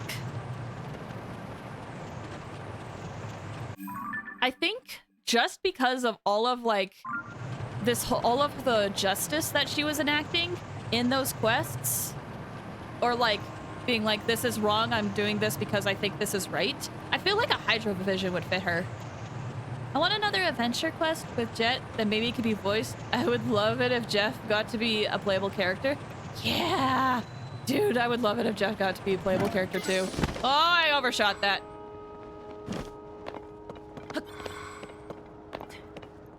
Like, I don't know if it'll happen, but man, Jet. Like, there is a part of me that thinks because she is an NPC, it almost kind of makes the impact of her quest different and more impactful because she is an NPC and we will never know if we will get to see her again. Whereas, like, if she's a playable character, then it's like, well, she's right here. So in a way, I'm torn because I would love for her to be playable, but I also feel like if she does become playable, it might lessen the impact she had during those quests. Question for everyone. What game or game in a series do you think should get a sequel? Never met an NPC that I thought was as powerful as the main character. I don't think I have either, but still. Certain visions were given to people depending on their past and beliefs. Yeah, that's the current theory, is that people's visions reflect on, like, their beliefs and their past. Okay, game in a series that should get a sequel. Give me Persona 5 2! That's just Scramble! Jet, I'm pretty sure, would beat me up. Yeah, Jet seems like she could. The games that deserve a sequel. Persona 5 2. Guys, please no, I want Persona 6. Listen, Persona 5 is amazing, but I'm so over the cast of Persona 5 at this point. Not because it's bad, but just because I want another thing. Sonic Heroes, Mario Odyssey. Ooh, I would love a sequel of Mario Odyssey. Hi-Fi Rush. That's actually on my list of recommended games. That was one of the games I had bolded on my spreadsheet of games I want to play next. So that is there. But Futaba. Weird jank game, but it had a great concept. I love to see a big new game expanding on the concept. No, it was great. I just really want a different cast. We're having a waifu fight. Real talk, Darkest of Days. Oh, Darkest of Days. That's what you were talking about, Mock. My bad.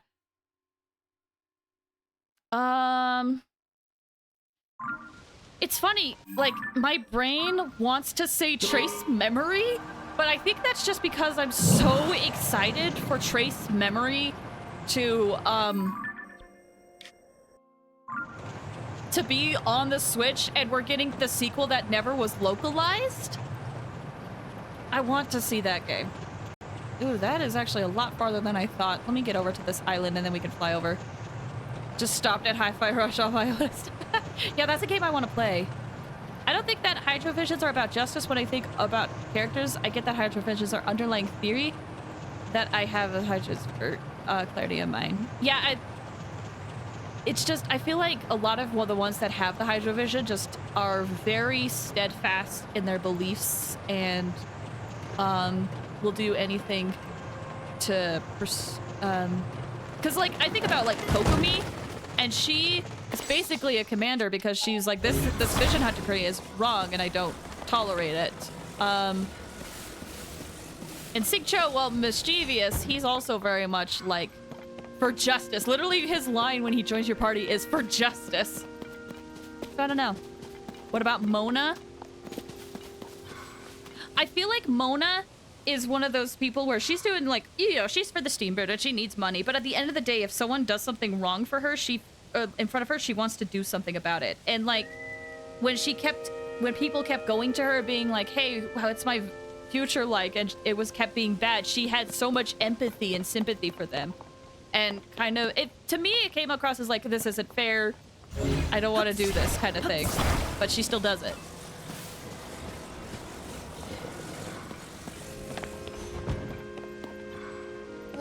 I also said Portal 2 and Pokemon X and Y. Oh yeah, sorry, I saw Hi-Fi Rush and I was like, Ooh!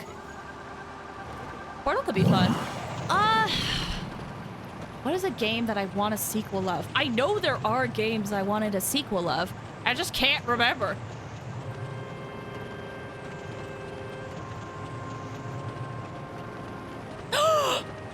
No, you know what I want? Although there technically was a sequel, I want this series to come back. And I hope that it can be done in a sequel. Hotel Dusk. The Hotel Dusk series. Once again, first game came out, second game was never localized, and then, and then the company went bankrupt. Hotel what? Hotel Dusk. It was a game that was on the Nintendo DS. It was a game that came out similar at the same time of Trace Memory, or if you guys watched the Nintendo Direct, I think it's called Another Code. That series, Trace Memory, is Another Code, which is coming out on the Switch, and I'm so happy. But a game that also came out around that time was Hotel Dusk. And man, that was a good game. I want it to come back. I'm about to be attacked. Thanks for the hydrate!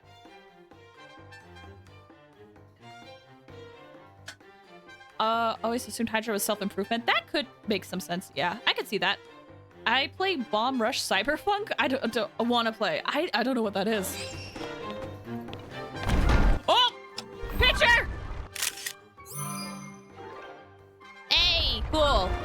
So where are we gonna fall? Where does this fall? That's a...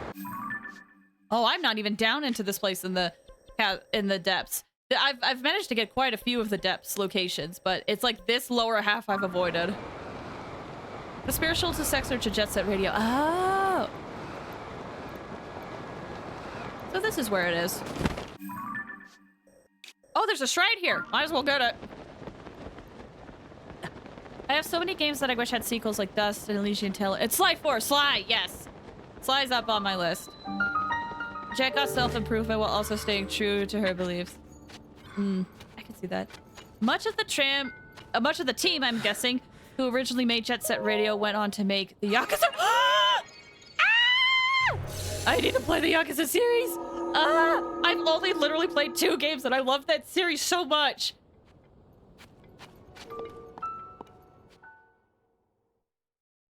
I love the Yakuza series. I know the guy that made Monkey Ball is the head of Yakuza. Honestly, that sounds familiar.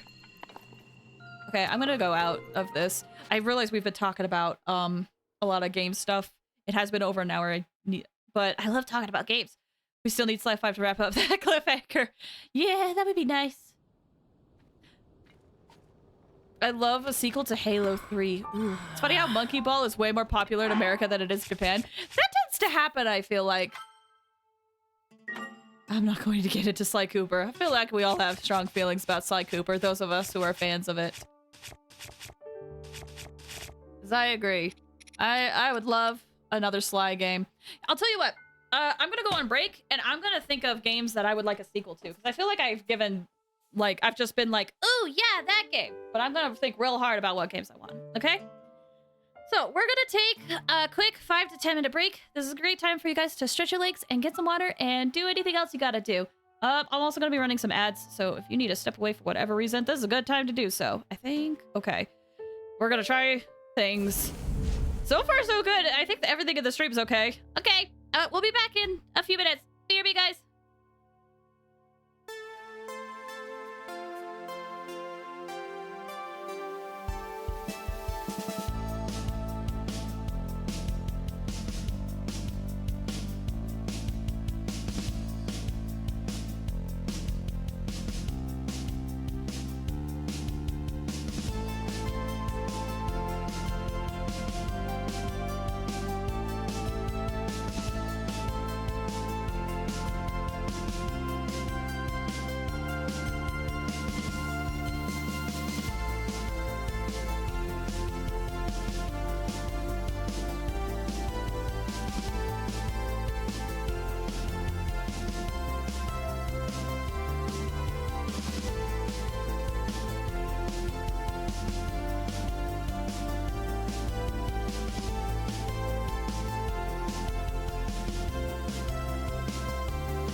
ahead, break. I was trying to think of game sequels, but I have thoughts. I know it's already a sequel. I would love if the OG game got some love again. Overcooked? Oh yeah, Overcooked. Yeah, a lot of games that I want sequels already have sequels. So it's like, I feel like I can't say that. I know they're working on it. Hope Beyond Good and Evil. Oh yeah, dude. I really hope that game can see the light of day. Also, thanks for the welcome back. Hi guys. So I decided to do some research. Okay, wait. Let's head back into the game. Let's head back into the game and we'll continue our game discussion. Okay?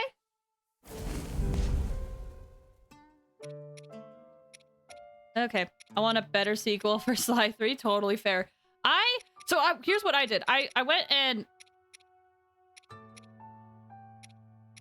Okay. Just had to make sure audio is still synced up. I had to redo everything. Game series. Like I said, Sonic Heroes should have a sequel. So I decided to look up and see what other people were saying. And I saw one person say something that I just straight up don't agree with. And that was a sequel for Shadow of the Colossus. Don't get me wrong. I freaking love Shadow of the Colossus. That was so good. But I think it defeats the purpose if it gets a sequel of like that whole game. The way it ended feels complete. I feel like a sequel would ruin it. So I don't know. That was just a very interesting take where people are like, Shadow of the Colossus should get a remake. Like, I understand in like mechanic and concept wise, but story wise, that game it had a good story and it should be left as such. I don't have the energy to deal with that. I thought I did. I looked at it. I decided against it. No, sequel will ruin the Shadow of the Colossus story. I agree. It was just one of those takes where I read it and I was like, I don't agree with this. Just make a game with the same gameplay. For sure. Yeah. If it was like, if it had like similar gameplay, but like completely different story and different ending, because it feels hard to like how you would deviate from that, you know? Then I would be more down for that. I want another game to do Shadow of the Colossus like. I don't want a sequel. I want someone to do it right. Yes! That's what I would want too. I would like a similar game, but I don't want like a direct sequel of the game. And like part of me wanted to say like Paper Mario, but Paper Mario has gotten a lot of sequels. Like I just... The first two games and the third one. I do enjoy the third game. In fact, I'm kind of a third game defender where I say that game gets a lot of unnecessary hate. But those three games, I just want sequels of that. Not with what they got.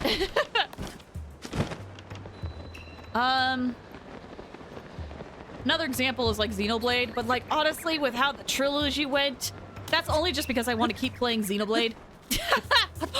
Although, you know what?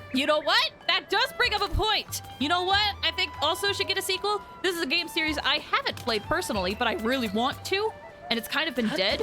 Xenosaga. There's not a lot of... I haven't been able to play Xenosaga at all, but that game also ended on a cliffhanger. And then the Xenoblade series came into existence, and I would like to play Xenosaga as well as have a sequel for it. Especially with some stuff that was alluded to in Xenoblade, which I don't want to go into details of, but interesting stuff. I want to make a sequel is fine. So say Portal 2 so we could get Portal 3. Totally fair, yeah.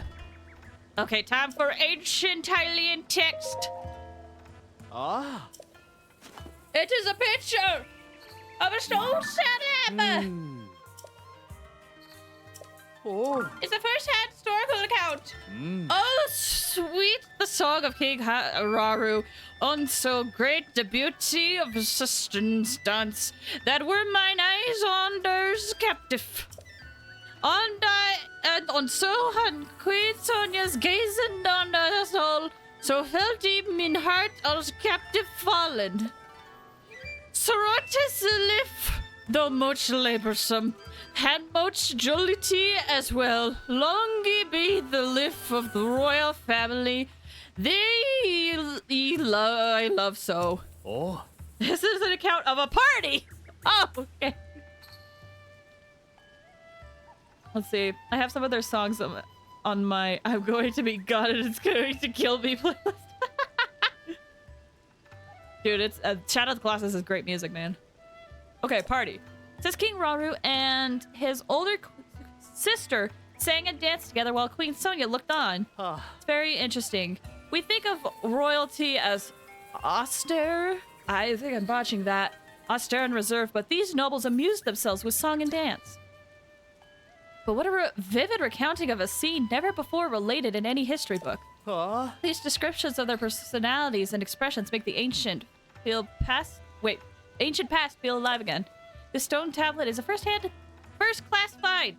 Well done, dear Chamberlain, in leaving behind this account for us. I'm positively beside myself to think of the stories of September. Very good. 4 more. Hopefully I got all of them.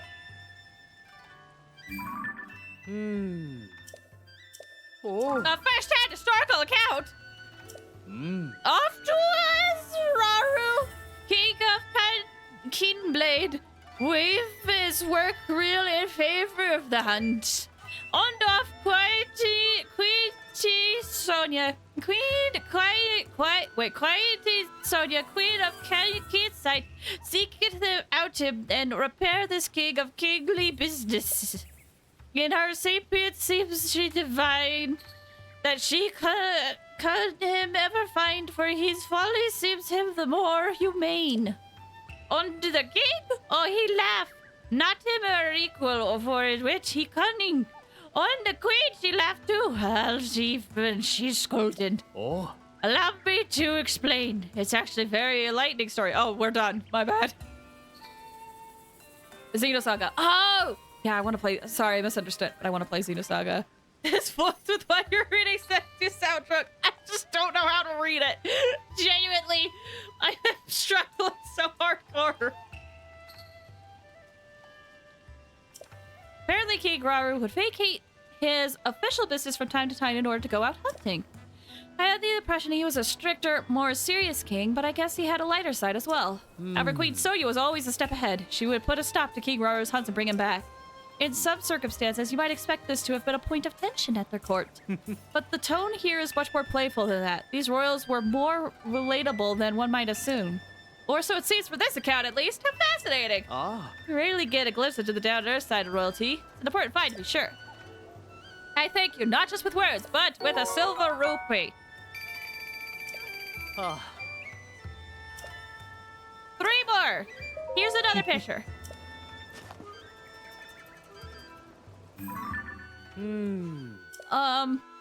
I see what we have here. First-hand historical account.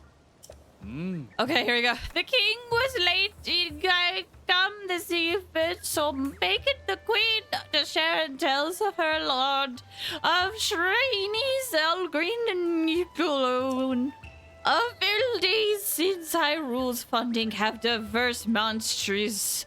Herarium besieged and assailed. Unsieged in strife, they brought to despair folks lifted. King and queen set themselves to bring a scourge to end. With might of light and pour drip in the back ye bin. On the royal couple made these strains to Selenhem way. This holy Selenbeck lives sept shrines of light. Great king, yet! King, I thank ye. Ye fought when I were a maiden child that I could pesto good. I'll walk you through this one. Thank you, I need it. Need water. Nani? Yep, Nani. What? What was that? It was like all I got was like, you've been around and helped me since I was a little one. Think. Oh, thanks for the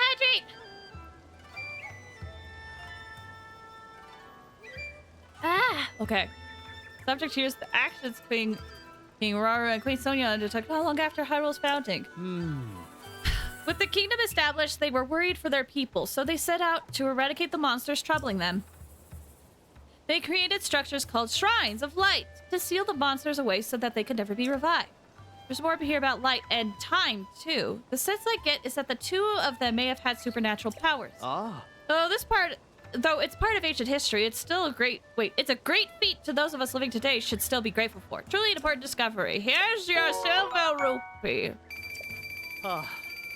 I thought of such incredible things. 2 more! Ah.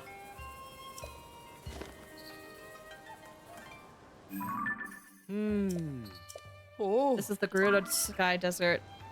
Here's what the text says. Fulfin is the winner this morn. Don't have my audience with these princes and been kind beef for distant years to Queen Sonia. Binggrass has she been given a name most sweet. Of Zelda she been eclipsed.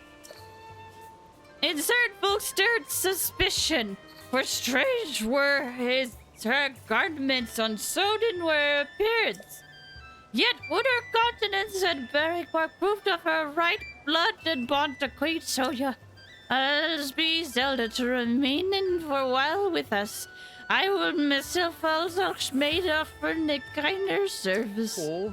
This is another fascinating interest. My translation is correct. The Zelda described here is Sonia's distant relative. According to this, she arrived in Hyrule unexpectedly from another kingdom. It seems she was a beautiful princess. Her strange clothing perplexed the people of Hyrule, and many were suspicious of her at first. But the Zelda had such an undeniable air of nobility that those who doubted she was of royal birth were soon silenced. Ah. What a tale! Oh. Also fascinating. Oh, so this is what Zelda went through when she first got to the past. Okay.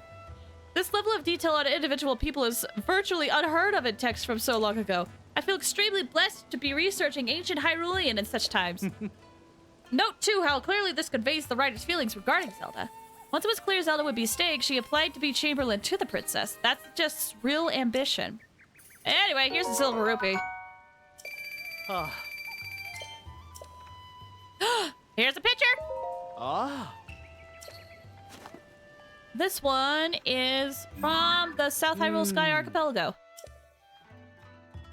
Oh. First-hand historical count. Here's what the text says. And I think the last one. Switch wondrous sight I have beheld in that I cannot just be described. The Temple of Time I saw on the lawn did Elden, risen to the sky, both fearful and majestic. Oh, it went up to the sky? So it was on the surface? As Princess Zelda told me, in for distant future comes a champion to that place, the hope that Hyrule safen. For that champion be hit that I these great stain scriben. The king's elder sister Mineru sendeth these stains to the sky, and that the champion mought hem Eridan. My head is spinning. I need to lie down. Ah. This is an incredible find! An eyewitness account of the Temple of Time floating up into the sky? It's a landmark discovery for the history of Hyrule. It may be one of the top 10 most important discoveries of all time. Even among all the breathtaking displays of power we knew from the area, to raise the land and its buildings into the sky, that was a feat impressive even to those accustomed to wonders. You could tell as much from this account. Zelda predicted that a hero would appear in the land that they raised to the sky, and he would save Hyrule. Which, it's us. It's us. The Chamberlain took this on faith and wanted to know how she could help. So she inscribed this records on the stone tablet that Monero sent to the sky. Ah. I'm overwhelmed with the tremors that have gone past my hands and legs. My body is shaking. Please excuse me, there's no way for a researcher to behave. I need to view these accounts as a historian and not get so swept up in personal sentiments. Ah. I thought it was... Oh. Wait a moment. Wasn't this the final stone tablet? Oh. We collected all 13 of them! I can't believe it. Oh. Finally, I've translated the whole history. I'm going to need a moment. Now that I've read all of it, well, to step outside my role as researcher, I'm deeply impressed with the author. Ah. I would very much have liked to meet her, if only the vast gulf of time didn't separate us. But of course, collecting the 13 records on these stone tablets would have been impossible without your cooperation, Link. In recognition of your work as a member, well, honorary member, of the survey team, I wanted you to have this cloth. Oh! What? Ah. I've never felt prouder to be a researcher than today. See all of this valuable data compiled on the research lab wall makes me almost overcome with emotion. I have yet to be historical research who has not got swept up in personal sadness. Everything you gave me is posted at the research lab wall. Come look at it what you'd like. I gained some precious understanding from my analysis of the text discovered this time. Gotta bounce? No worries, Rex! Thank you so much for stopping by. I appreciate it. Have a good one. The history the Chamberlain left for prosperity contains not just facts, but an important record of her feelings. I want to continue my research of the ancient Hyrulean so I can convey those feelings to the rest of the world. Thank you very much for working me on this. Yay!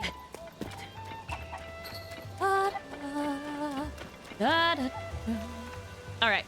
Now that we got all the stuff out of the sky, let's head over here. Oh, that's like right there. I'm gonna change my outfit real quick.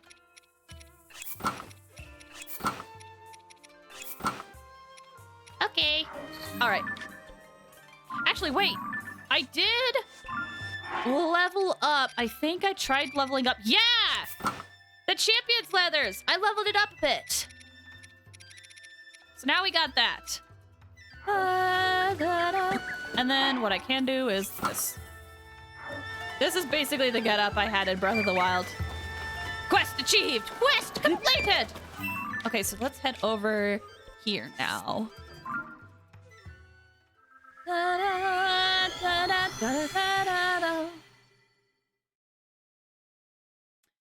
Do.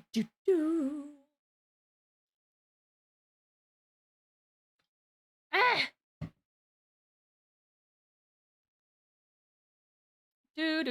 Do.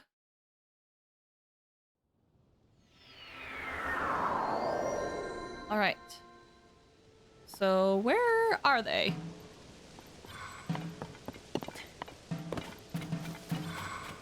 Let me look at this quest again. What does it want me to do? Gathering at the Skyview Tower near the ruins.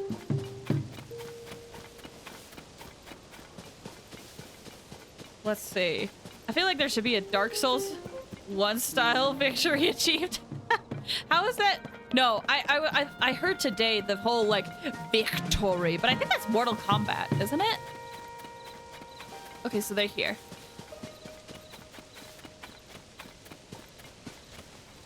Hi, Caleb. Oh. Ah, so you're here. Came to learn about the Zonai from an expert, I gather. I should welcome you to our humble base of operations. Behold! This is where the real investigation starts. It might not seem like much next to that sky view tower, I'll concede. Going forward, our research will proceed from here. Taro's already gone off to the Zonai ruins. If memory serves, he spoke about starting his investigation around Dracozu Lake. Go southeast and you should be able to find the Zonai ruins he volunteered to inspect. Curious if the Dragonland written in the Ring ruins will have any more leads on the Demon Kingdom since it's Zelda. Ordinarily, I'd be right there at his side in this field, of course. But I'm warmed out from setting up the base. I need some time to recuperate before I begin my own survey. Goodness me, is there anything at all that slows down Taro? Okay, so... Southeast Dracozu Lake. Oh, I haven't explored this area at all. Although, I do remember I got a quest at the shrine there, I think. Where it said... Let me see. Eldon? No. That got courage. Barash's Claw. Do I have that? Pretty much anytime you kill a boss in Dark Souls 1, a big text across it says victory achieved for a brief moment. Oh, gotcha. Do I have Farash's Claw? Victory achieved. Is it here? Actually, it might be better if I do this. I do have a claw. Okay. Although it is unfortunate that I only have one claw and not two, but I'll take it. I'm sure you see the "you've died" text that appears. Yeah. I'm pretty sure I have at least. Oh, we're going the wrong way.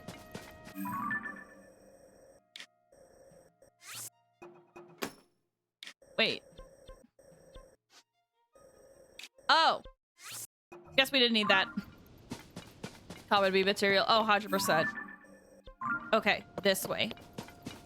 Have I done this? I don't know if I want to do that. I feel like I have been in this area. I feel turned around. There's the whirlpool at the bridge and the Gleeok. Which, again, I gotta fight more Gleeoks. I've only fought one, and it was the ice one. I have no idea what it's like fighting the electric one or the fire one. But I feel like I have to eventually. I mean, I would like to eventually, but... for now, we'll just keep going.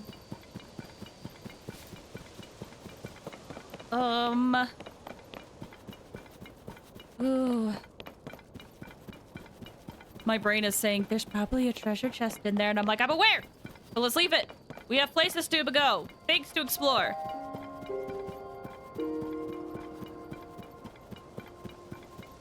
Okay. Oh, geez. Went too far. I could have just teleported. Whoops.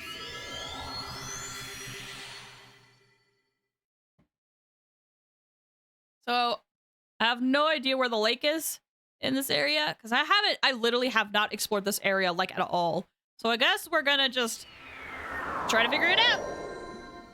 But first, I want to give the claw to the statue that's here. This is one of those quests where in all of, like, the springs around the place, if you drop one item from the dragon, a specific item from each of the dragons, you get something. I did Nadra's, the Spring of Wisdom, but I haven't done Courage or Power. I don't think I've done Power. I know where the Power Spring is, but I haven't done that. Okay. Let's see. When you've gained the claw, offer it at the spring. Okay.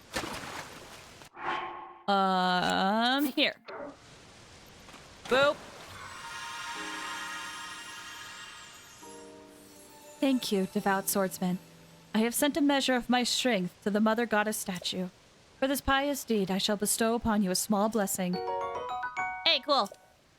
There is one last goddess statue who guards the spring as I do.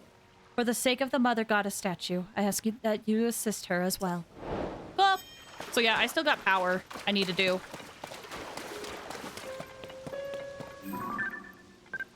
Get this. I have taken a picture of the mighty thistle. Perfect. Okay. Where is this lake? We'll hopefully find out.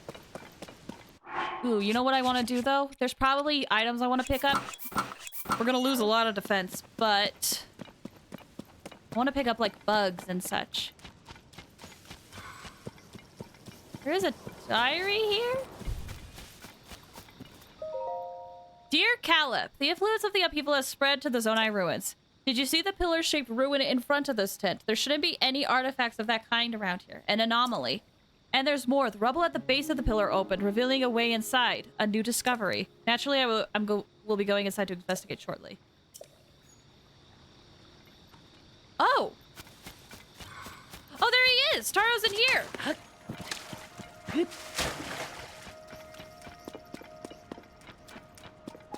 Huh. How did I not see this the first time I was in here? 'Cause I at least checked out, like, this small area. But... huh. What do you got? You came after all. I figured you would after you made that breakthrough at the ring ruins. Listen to this! I've already got a whooper of a discovery on my hook here. Or a whopper. That's probably it. Whooper! Whopper! Here, look at this. It's a Zonai mural, complete with intact text. The style is unmistakable. It's nothing short of miraculous that is still here and basically intact. Which, come to think of it, might be ascribable to the Zonai's advanced technology. Oh, thanks for the hydrate! I've got a fair bit of knowledge of the script, so I just had to try deciphering it. but some of it still eludes me. Maybe it's a poem? Or some kind of code, perhaps? Here, I'll read it out loud so we can both get on the same page. The first part says, where the electric garb hidden at long-necked dragons along the wide-mouthed forest serpent. Electric garb hidden at long-necked dragons along the wide-mouthed forest serpent. What do you make of the forest serpent and dragons there? To me, it calls to mind the tall pillars found around these ruins designed to look like dragons. Forest serpent, though. Haven't seen any designs like that. What am I missing? What other wide-mouthed forest serpent is there? Maybe the forest serpent bit does remind me of a song that compared to Dracozu River to a forest dragon. Anyway, there's more to this code. Oh, okay. Let me see. You mixing up Whopper and Whooper reminds me of that Whopper. Whooper bean? Wait, which one is that one? For some reason, my brain was like, ah, yes, the Cool Whip meme. And I'm like, no, that's not even remotely what we were saying. Okay. Offer a Zonai charge to the altar at the tail. Pretty sure I got that right, but I have no idea what that means. What world is a Zonai charge, and where is the tail as an altar? If we could crack all the riddles in this code, I'm sure even greater discoveries await us. There's one other thing I'm curious about. I should have mentioned this, but I found one more Zonai relic at the back of these ruins. Judging from the shape, I think there's something inside, but I can't get it to open. Can't crack the code, can't get the box to open. This just isn't my day.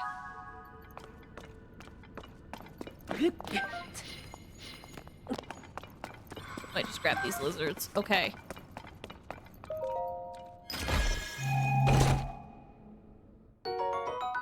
Ooh, okay. So this is the storm, the charge. Item produces electricity during thunderstorms. Okay. Wow. Okay. Okay, sure. Sure, okay. Okay. So, wear electric garb hidden at the long-necked dragons along the wide-mouthed serpent, which, as you can see by the map, it looks like a serpent opening its mouth. Offer a Zonai charge to the altar at the tail. So, the tail... Oh, this is the river. Let's make this the lake.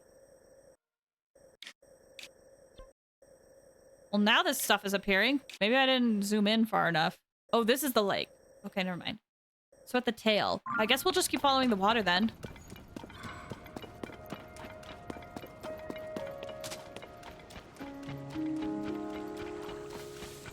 Actually, does this guy say anything now that I opened up the chest?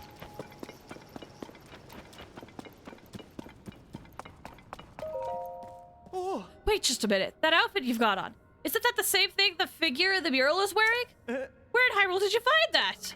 It was in the chest. But if that's true, there's nothing else it could be but a garment from the Age of Legends. No, that's a haul to remember. Still, your outfit isn't exactly what we see in the mural. Maybe there are other treasure chests containing the rest of the garments. Problem is, searching for treasure chests without a plan is a long shot. Robbie was talking about creating some way that would make searching for things simple, though. Wow, you're saying you already have the Sensor Plus feature? That's to make our search for treasure chests much easier. Oh, okay, so I have to have the full garb, then. Okay, if that's the case.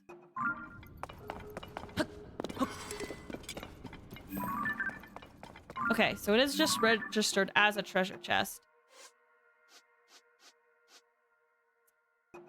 Treasure chest. Sensor. Okay, so if I need the whole garb, then we should... Let me equip all this stuff again. And we'll keep an eye out. Because the quest says that it needs the whole. The electric garb hidden at the long-necked dragons along the wide-mouthed serpent. Unless maybe I only need one? Maybe I only need one. Maybe I'm overthinking it.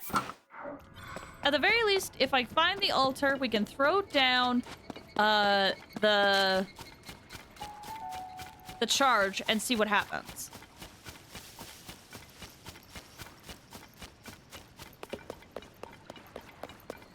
Is there something up there?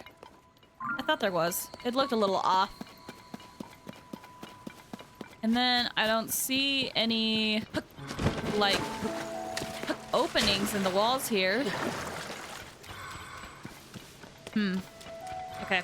Well, for now, we'll just follow the river, I guess. Interesting how it's moving down this way, though. At least that's what it looks like. Whoop, that's deep.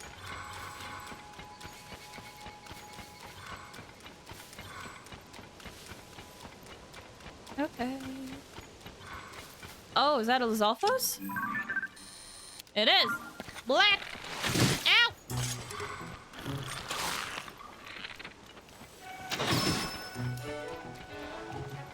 Oh, there's a few of them in the water. Look. Come out of the water! Can I, like... Let me see if this will help.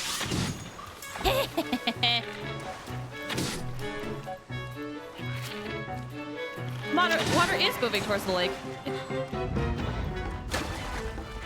Oh! It's a silver one! Hold on, I want the drops! I want the Lizalfo drops! Treasure chest nearby! Ah!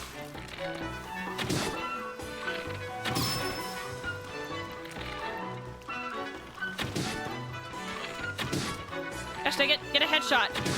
Get a headshot! Dang it! Get a headshot! Please! No! Get a headshot! Thank you. Maybe if I go closer to it, I can smack it. Okay, then... save the Master Sword for other stuff. Is this a big sword? It is a big sword. Dang it. What else do we got? We got this guy. Flip. Flip. Okay. Oh, there was like a ledge here the whole time.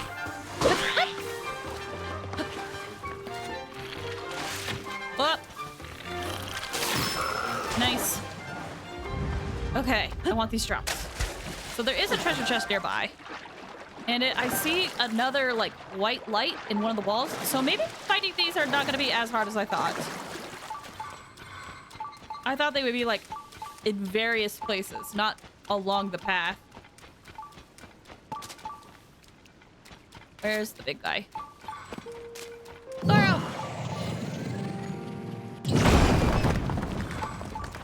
Hey! There seems to be another one.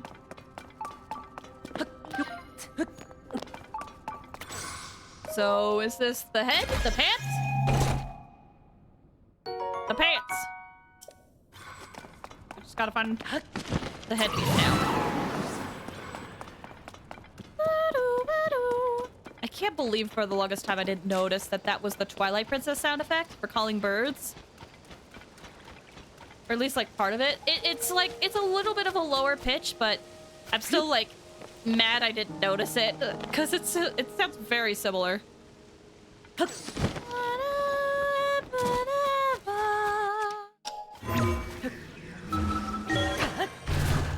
Right, little Lizalfos. Don't see me. Don't see me, don't perceive me. I would like to smack you. Oh, there's a lot. Or there's two at least. Cool. Okay. Treasure chest nearby. So is there another one along the way? Oh, there's more light.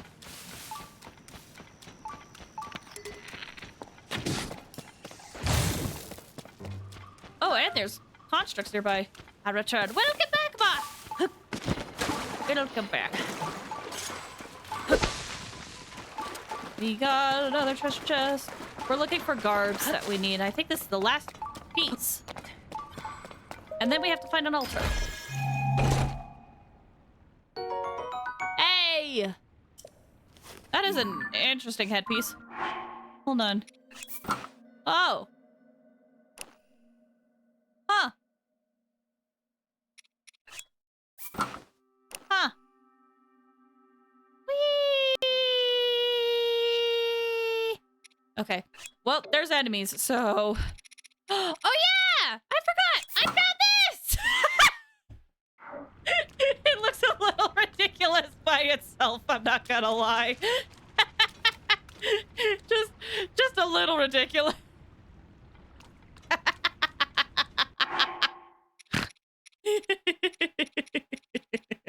That made me way much happier than I thought I would. Oh my gosh.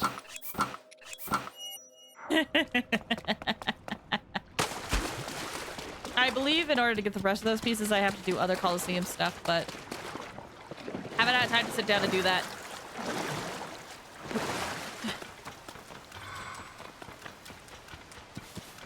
Ooh. I don't like how there's that mage on the left. Oh, and it's raining! I just realized! I'm not gonna be able to climb up on these walls. It's just raining a lot here. I spaced out for like 30 minutes. What happened? So we made it to some ruins. And,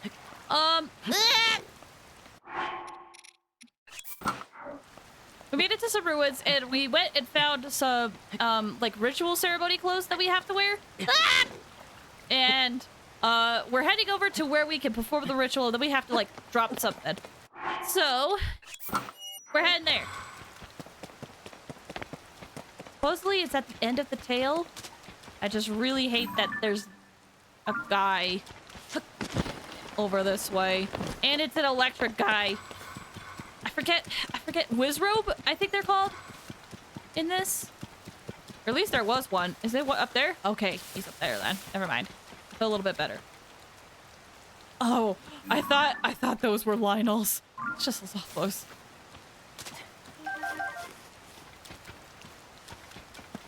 So I'm guessing we need to go in there for the ritual, but let's get these drops. The more the merrier.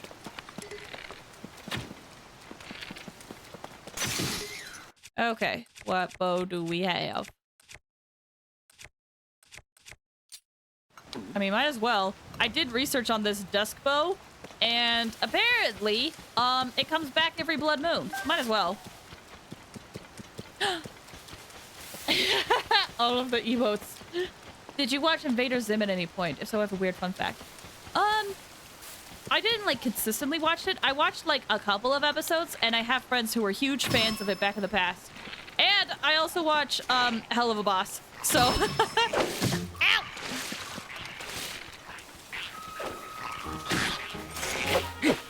Do you remember Gaz? If you tell me what they look like, maybe I will. I didn't know characters by name, except Zin. Hell of a Boss is great. I really love Hell of a Boss. It's a lot of fun. I can understand it not being everybody's like cup of tea, but I really enjoy it. The sister of the insane main character. I think vaguely.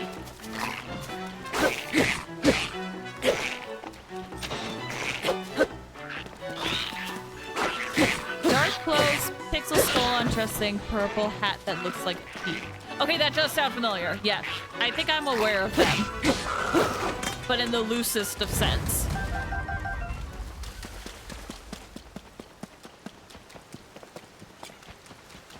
People may disagree with, but I quite like what they're doing with Stryker. Dude, I agree. Like, I remember, okay, talking about Hell of a Boss, I remember when Stryker, like, took Stolas, right?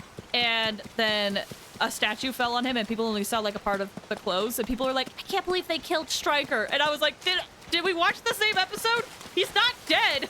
Like, it's clearly implied he went away. But I'm loving what they're doing. They're just making him more and more, like, unhinged because he's so just sick of the people around him. And I'm loving it, man. So apparently she was supposed to be explicitly not goth? Wait. Really? She explicitly not goth? That is fascinating. Oh, that probably did well, a lot more than I thought it would. Whoops.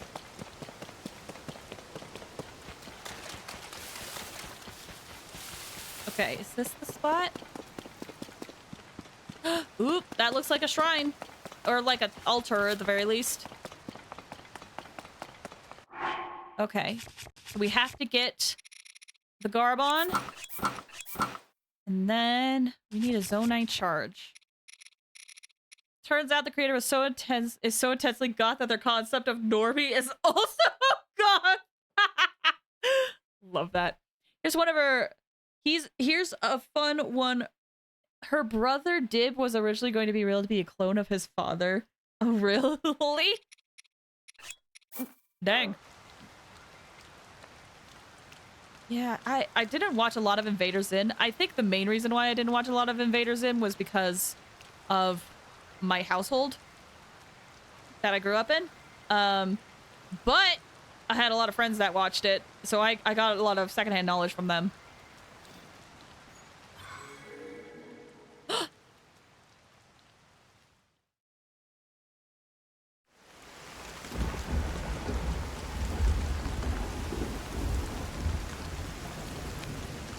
Oh, hey!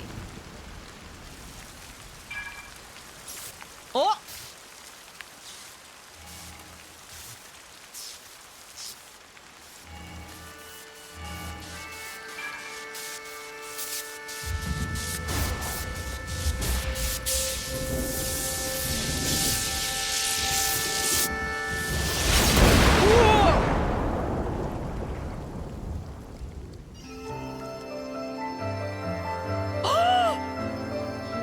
There was a hidden area in the clouds! Ah! Cool! I mean, I expected it would be, but there was story reason for it! Oh. Did you see? Wait, Caleb, did you see that? Lightning struck that dragon pillar too! Wait, hold on, I just realized I hadn't seen chat.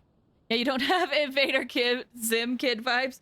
No, it's one of those things where I think as a kid, I didn't really watch a lot of it, but then when I got older, I was kind of sad I missed out on it, if that makes sense.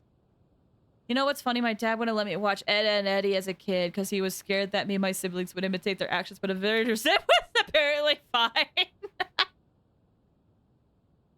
Yeah, it's interesting. Like, my parents didn't want us watching Malcolm in the Middle, and we were like, no, don't do it. I go to their house recently, and they're watching Malcolm in the Middle, and I was like, wait, you said you didn't want us watching this as kids, and they're like, it's actually good. I'm like, are you kidding me?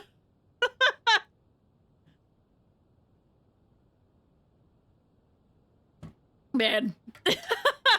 Huh? Yeah. I love how when he first showed up, he was calm, composed, and deathly dangerous without weapons, giving his character, and then later down the line, giving his more characters, showing the cool die personas just at act, and he's going insane. Dude, I love it. I love it. Also, just that even though I personally think it's an act, he's more dangerous. No, he's definitely trained with it. My parents also banned Ed, Ed, and Eddie. My parents, I watched Ed, Ed, and Eddie. I didn't watch it a lot, but I did watch it. I think my parents didn't like me watching it, so I couldn't like watch it often. I kind of had to watch it secretly. But you know what's weird? My parents didn't really say much to me watching Courage the Cowardly Dog.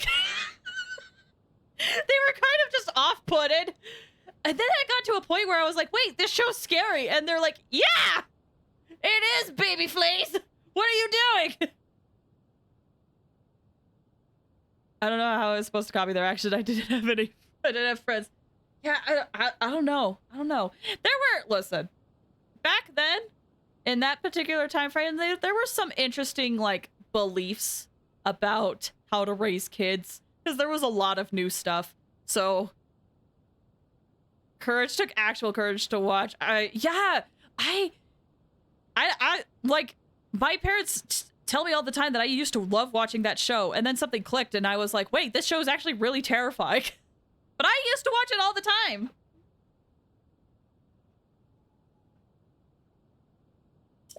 Okay. I'm gonna continue with this. Huh? Is someone in those ruins? Hello, it's me.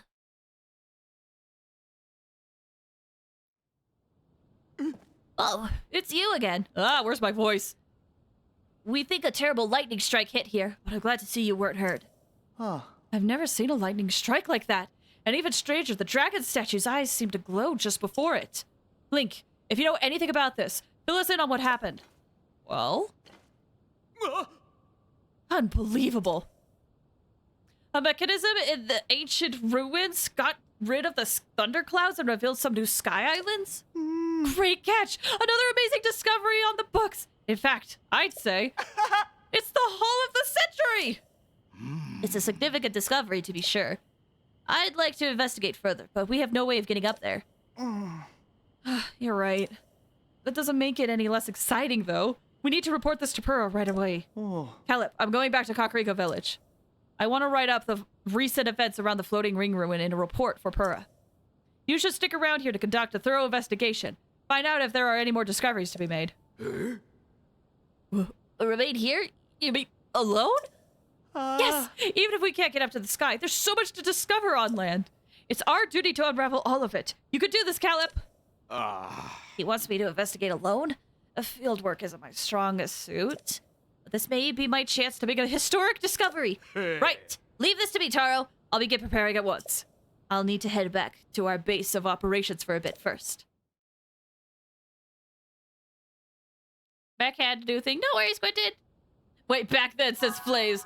The one with the unknown age between 18 and 1800,000.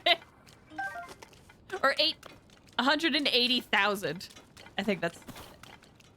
I know people are gonna be like, what is wrong with your brain? But I didn't find Coraline scary, not in the slightest. I wouldn't say, like, what is wrong. I think everyone handles horror differently. Or, like, scary stuff differently. Like, I found it scary. But I also think it's very good. Okay, so I have to get up there? That's it. I'm getting me mallet. I can't do his voice. Would this be high enough to take me? Hold on. Imagine being an archaeologist as some dude with a sword just be, oh yeah, I've been there. Oh yeah, that? I've been there. Yeah. I've been there. I just realized I probably should wear something that's a little bit more protective of what I have on right now. It's not much, but...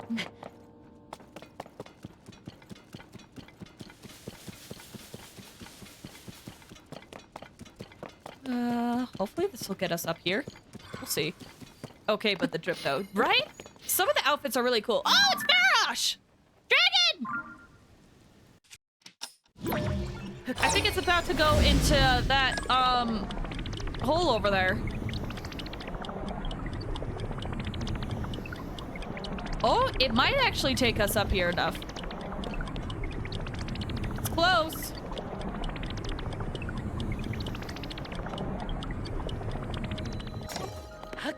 Ah! Dang it!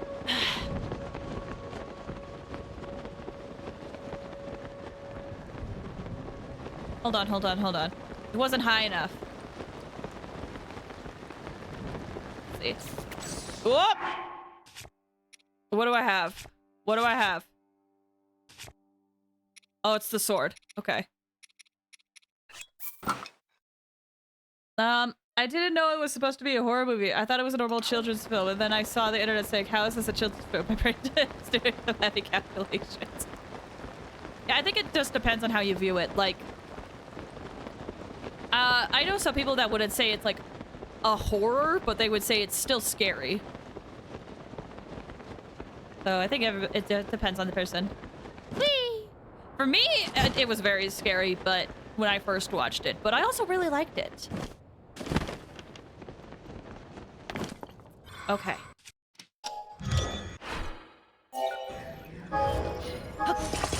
I probably should have double checked to see if this was the way up. Oh, actually, it looks like we can get up that way? Maybe? That looks like it has a lower elevation than over here.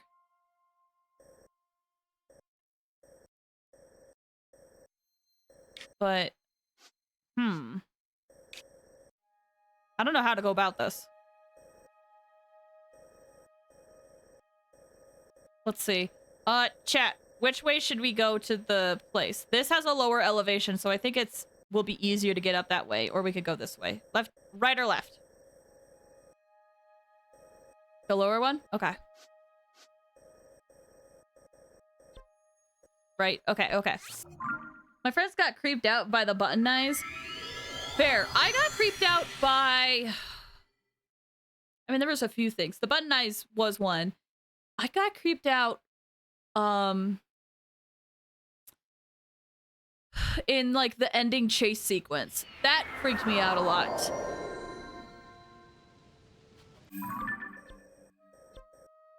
And you know what's interesting is I've seen people do deep dives of the series, or not the series, excuse me, of it, and of the movie, and there was a lot of depth that went into the movie where it's like if you look at the finer details of things, then it's actually really creepy. Also, dragon!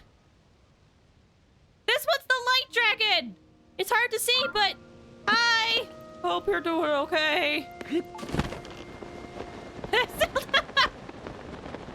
I've read the book and it was much worse. Oh yeah, I figured. What? I feel like my brain is definitely different for not finding it scary. I don't see it that way personally, but to each their own. Okay, so maybe it's not as good as I thought it was. But maybe there's something in here that'll actually send us up. We'll see. YB was never in the book. I do remember hearing that. Yeah, I remember hearing YB was never in the book. Honestly, though, I like what he brought to the movie. I mean, I don't know what it would be like without him, so I don't know if that's much, but I like what he brought to the movie.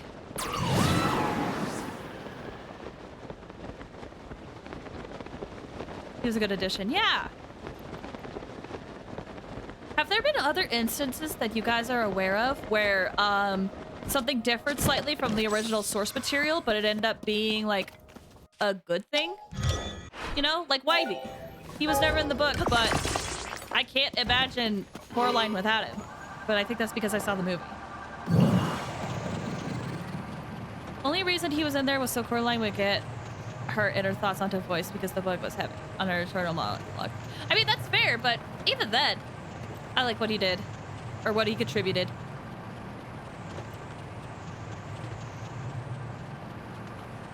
So I'm trying to think. I know there's been a few series where it's like, oh, this is better. Like the Holes movie.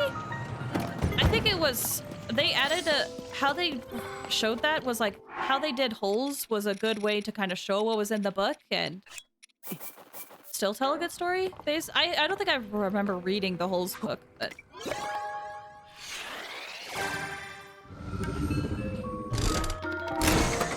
Holes was good. I agree. You're not listening to me. That's because you're crazy. I haven't seen that movie in so long. It's been a couple of years. Cart. Carts, wings, and fans, and steering stick. Oh, dang. This is like a good one. Hold on. Let's do this a few times. Also, different music is playing here, so there probably is a way we can get up from this spot.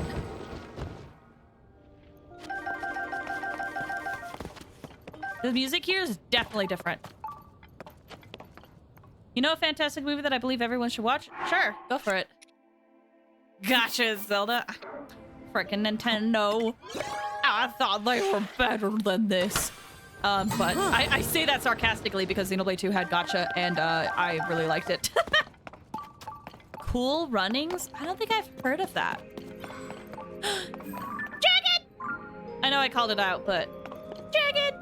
I still love seeing dragons flying in the sky. It hasn't gotten old.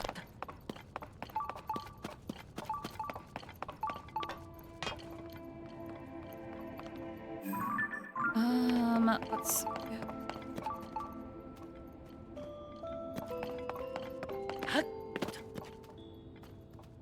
So this looks like a landing spot? Ascend. I can ascend, yeah. I just wanted to look around.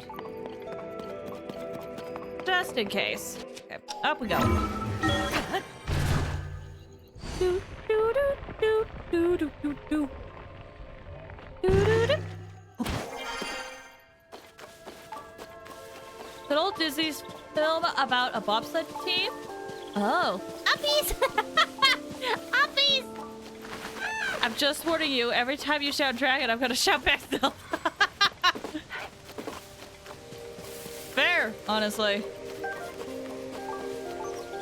Gosh, I like, literally, one of the things I did was, like, I was thinking back to all of those moments where I was like, oh, look, it's a dragon! And me just being like, oh my gosh, that was so, oh my gosh.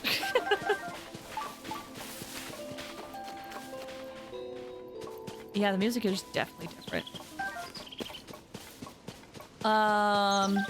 So it's a bobsled team from Jam Aka? I don't know what, I'm not sure where that is. Would you love me if I was a worm?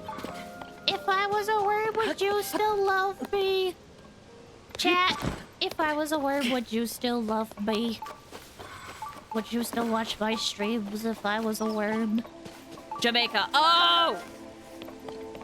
That makes sense. Yes! Oh! You're so sweet. I thought for sure people were gonna be like, no. I wasn't expecting a yes.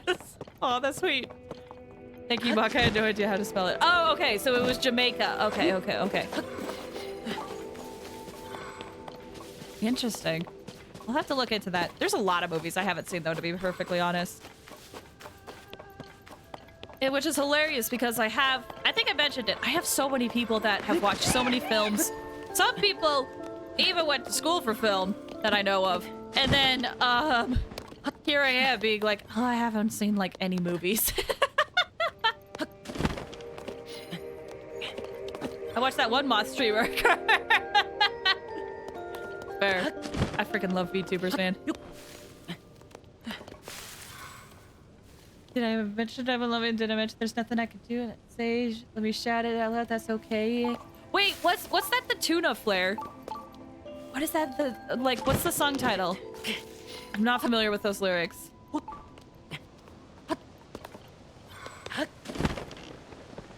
As I say, as I'm just like running into the same wall. Hey, there is a chest inside. I'm guessing inside.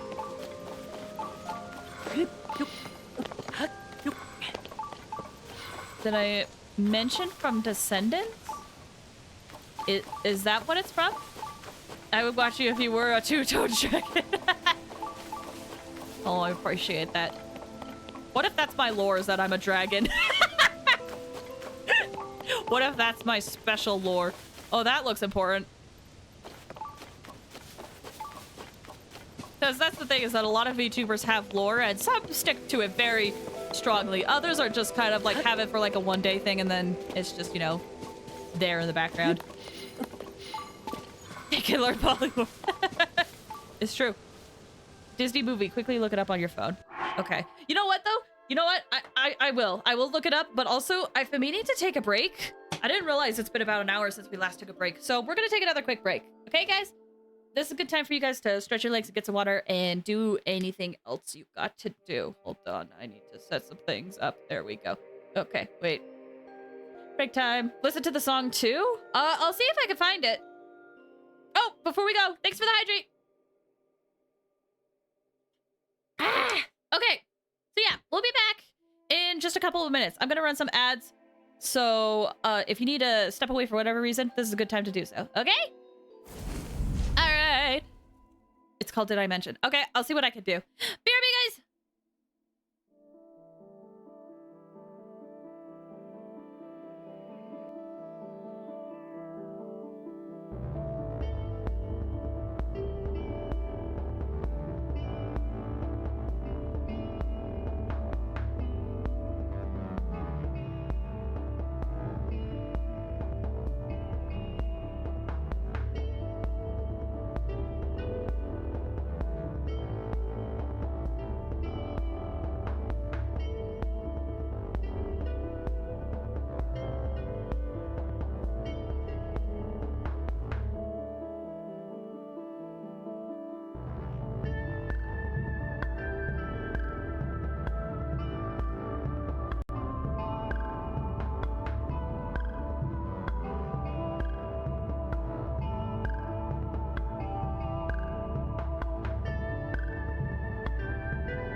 need some sleep. No worries, child fam. I appreciate you for stopping by. I really hope you get a good night's rest. Okay? All right. So I did check up that song. Yeah. I can confidently say I have never heard of the Descendants. And Welcome back. Thank you. Welcome back. Thank you. Bye. I've never heard of the Descendants, and I would listen to the song, and my first impression was, this is very Disney. It's one of those things where the song started, and I was like, yep, this feels like Disney. This feels like Disney. Yeah, that completely has flown over my radar. Did not know about it at all. All right. Well, thank you for your background music, Lily Pichu. I hope it's okay if I use your music. I think I remember seeing you said it was okay, but I hope so. Did you like it? Yeah, it wasn't too bad. I don't know if I would listen to it again. Right now? I mean, maybe later. Maybe it's gonna get stuck in my head and I'm gonna have to do the thing where it's like, well, let me listen to it again. You know? But yeah, it wasn't bad. Hold on, did I? I did. Alright, let's head back into the game. Honestly, it takes a lot for me to not like a song, I feel like. It was catchy, had a nice rhythm to it. Takes me a lot to not like it. Or not like a song. Ooh. Oh! A shrine!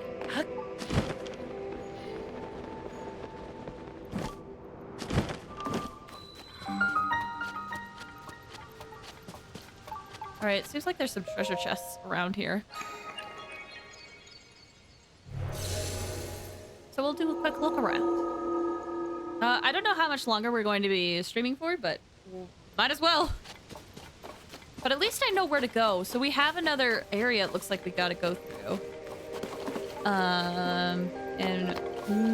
Let's see if we can figure out how to get up there. There's a treasure chest somewhere here, though. Actually, what is this shrine? What is this shrine? What do you have for me today? Oh, I could barely tell I had the shield. It blended right into my weapon. Okay, what is this shrine? Does this seem like something fun I want to do right now? I have so many blessings I have to turn in.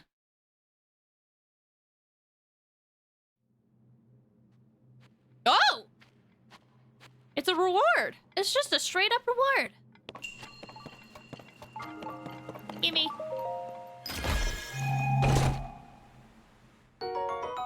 Ooh, a diamond. Nice. All right, cool. Just give me the stuff for free, I guess.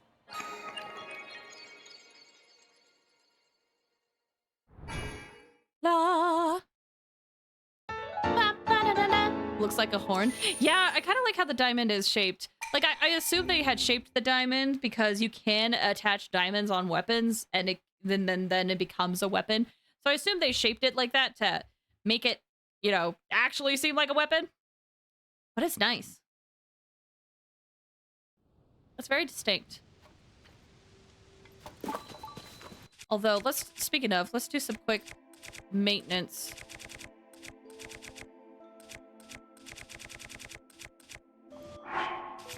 Do I have? No, I could. There's friggin' this thing. Y'all remember me getting this? I'm still trying to keep it as long as I can. I also when I was exploring, I found, it's kind of hard to tell, but I found the big Goron sword, and I have attached a thing to the end of it. Because I think I could get more of these, if I go to bargain statues in the depths. A cricket just jumped on my computer? Oh my gosh! That's terrifying! How did a cricket get inside? Oh my gosh, that does remind me though. Oh my gosh. So the other day, I was cleaning out my room and I decided to do like clean stuff. Stick big Goron grinder, right? Dude, I take care of the cricket situation. The other day though, speaking of gross bugs, I'm gonna talk about bugs. I would decide to do a deep clean of my room because it's been a while since I had done that. And oh my gosh, I found so many dead spiders. I felt so gross. I was like, Like, they were dead. Don't get me wrong, they were dead. But I was... Ugh, I hate it. Conquered shrines and claim their light blessings. I can offer you great power. You also have Sage's Will. For 4 Sage's Will, that would make your bond with a strange stronger. Do it!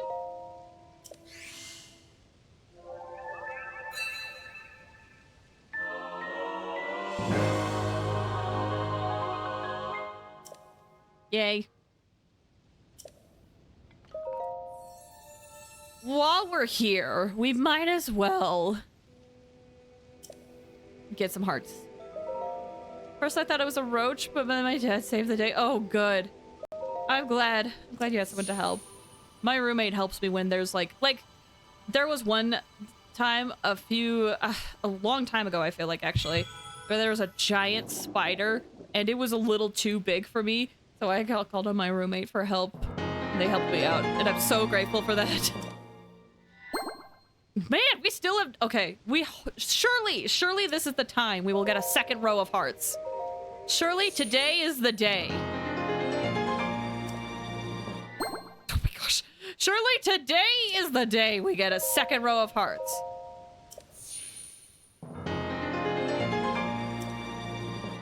Oh my gosh! Is today the day?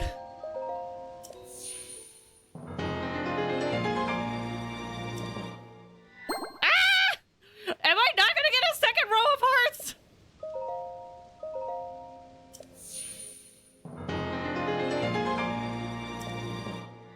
Yay! We've done it!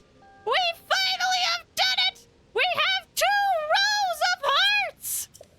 It has happened! Just a long row of hearts and then 2 tiny rows. Finally! My family with my mom, whenever there's a big bug, the whole house turns into a war zone. Yeah. Like, I've been on my own for a bit, so I've learned how to deal with some bugs, but there I have limits. Okay, so there's a treasure chest somewhere.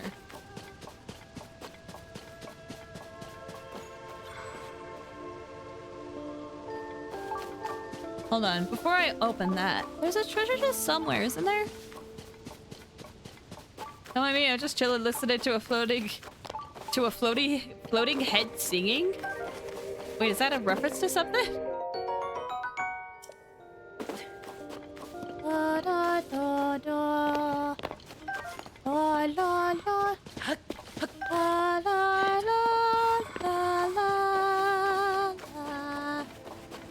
Da, da, da. It's in a game I've been playing. What game have you been playing? Waven? Waven?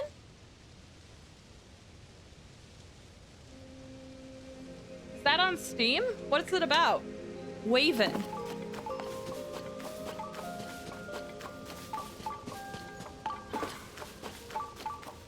Oh, maybe the chest is... No? Oh, thanks for the hydrate!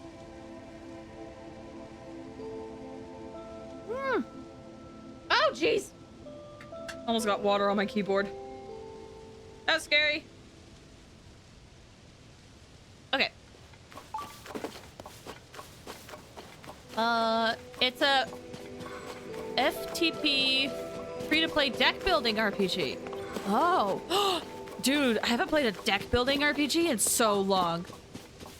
Like, I really want to play it. I got recommended this ad for this one, like, mobile deck building game, mobile gacha deck building game, and usually I wouldn't pay attention to it because it seems like weird. Oh, it's above. Okay. Because it seems like weird, but, man, when you want to play a deck building game, anything will do. It's like reverse 1999 or something. I got an ad recommended for it, and I was like, I need to see what this is about. This seems insane.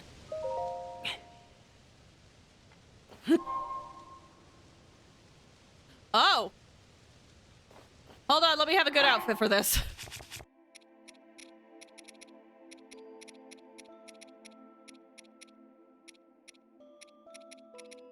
Boom.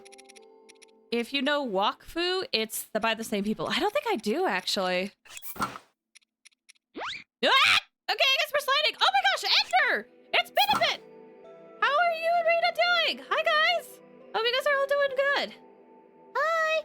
If you want a good deck builder, play Night at the Full Moon. I'll have to look into that. It's a French anime. See, how are you? I'm doing okay! Things have been very hectic. Things have been very hectic. I had to completely wipe my computer, so I'm just happy I can stream today. But I hope things are going well with you guys. It's been a while since I've been able to go to one of your streams. Doing good? Yeah, been good over here? Okay, good to hear. Glad you guys are doing good. I almost don't want to include the game. This is a long game. We're definitely getting close. Okay. Oh, let's see what's behind this door now. Like, I started to hear that. No worries.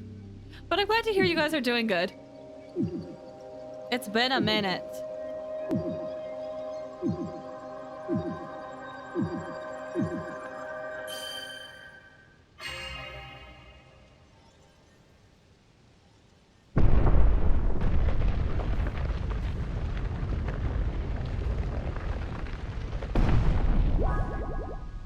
Oh.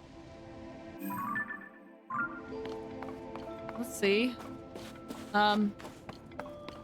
Hi. What the? Okay.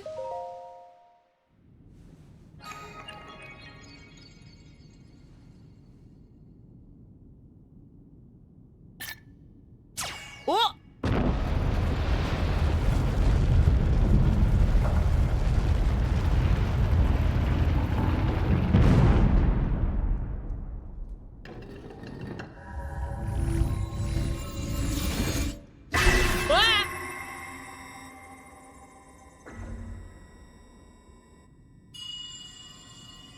Link, Zelda's chosen protector. Take this. Follow the light.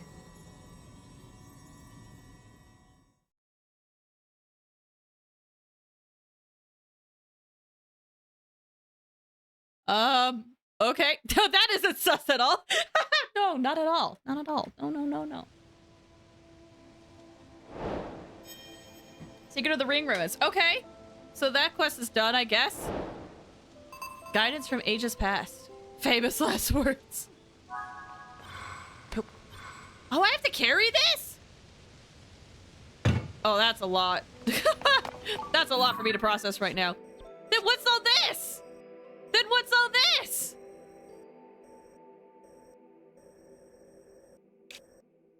What is all this? I just came from here. What is all this? Don't trust it as a mind controlling device. What is all this? This is gonna take a while. What is all this? Okay, wait, hold on. Let me get down here. Does this open up to... Okay. So it looks like it does. Exploring time, let's go, let's go. Yeah, this is gonna take a while. Okay, so this opens up back to down here so we can fly down. Dragon! Oh wait, this one is Daedra. Where did the light dragon go? There they are! Dang, two dragons real close. Dang, so what's like all of that? Well, I guess we'll look at it later.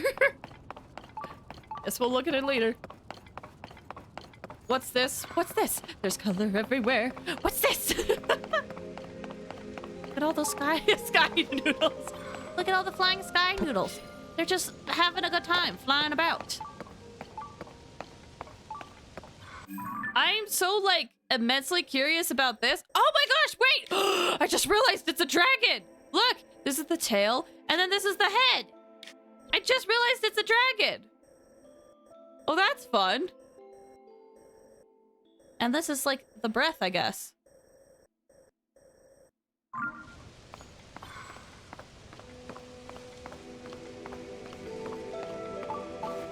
But wait, I'm so curious now. Hold on. I'll put this up here for time being.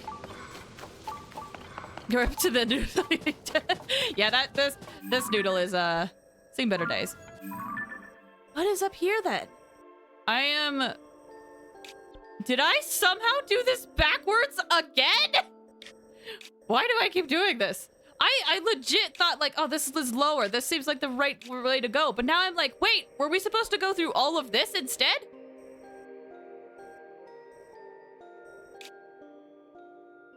Were we supposed to do this instead? Why does this keep happening, man?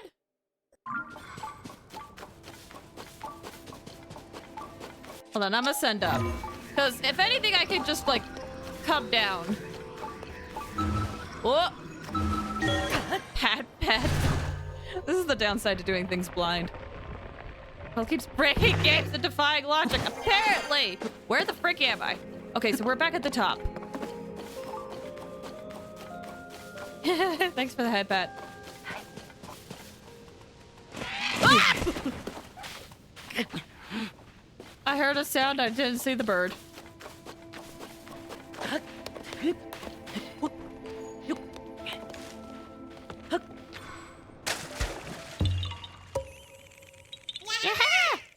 Bird up. I guess we'll fly up and see. I heard that coral forest was all weird for a while there, but I guess now it's back to normal. That makes me happy. Yay! Oh yeah, we did do that. Okay. I'll be lurking. Oh, no worries. Have a good time playing. Thank you guys so much for stopping by. It was so good to see you. I hope you have a good one. Thanks again. All right. Let's head up. I have to know if I went the wrong way. I have to. It was nice to see you too. It was so good to see you guys. Hope things are going well on your streams.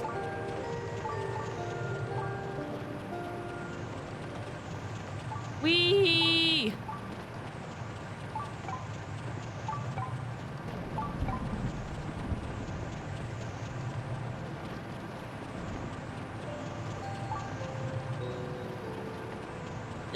Okay, angles are weird. Angles are weird.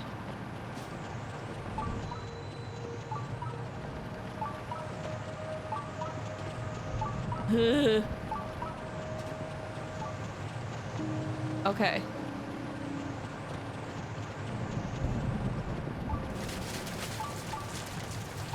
Whoa, what is that sound?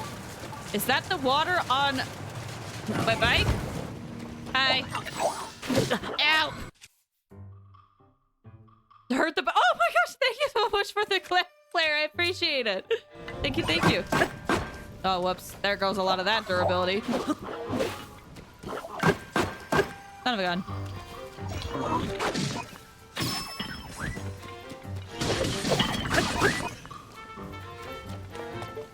Okay, so lightning is striking there. Or at least it will. Hold on. I want to get a look around this area and then maybe I'll figure it out. Like, part of me wonders if we have to go back down to the surface and then we have to come back up here later. But I won't know unless I look around.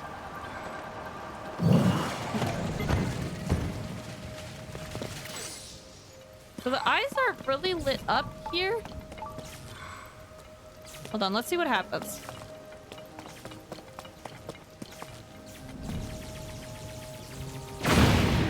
Oh, okay. So that is how that works.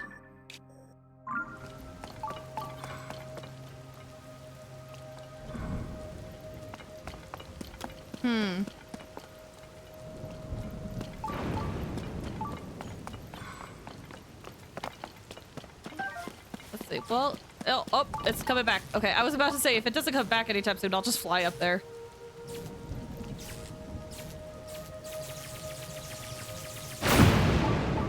Whee! Ooh. We'll grab this. More shock emitters. Oh, I guess that can make things go faster.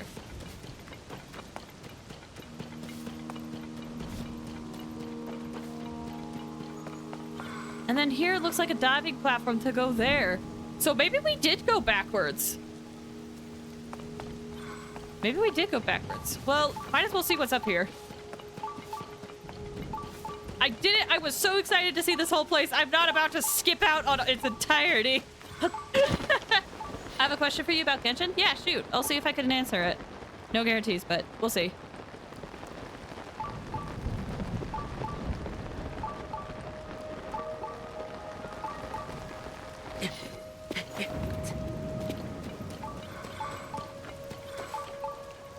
Oh, it's raining. It's no fun.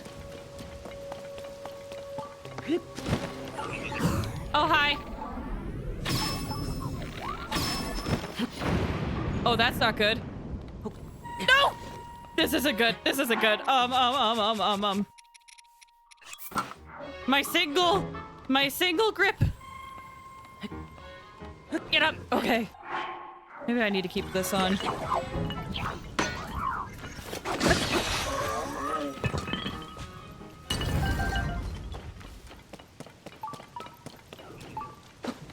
So apparently there's a treasure chest. Oh my gosh, it's so high. What are your thoughts of the new commission things with the points instead of doing regular commissions? Overall, I think it's a good thing. I think it's just going to take a while for people to figure out, like, how to navigate it. Overall, I think it's a good thing. Because a lot of people right now are saying, like, oh, well, it doesn't really help because a lot of people just want to, like, log in and complete stuff and then log out, which is fair.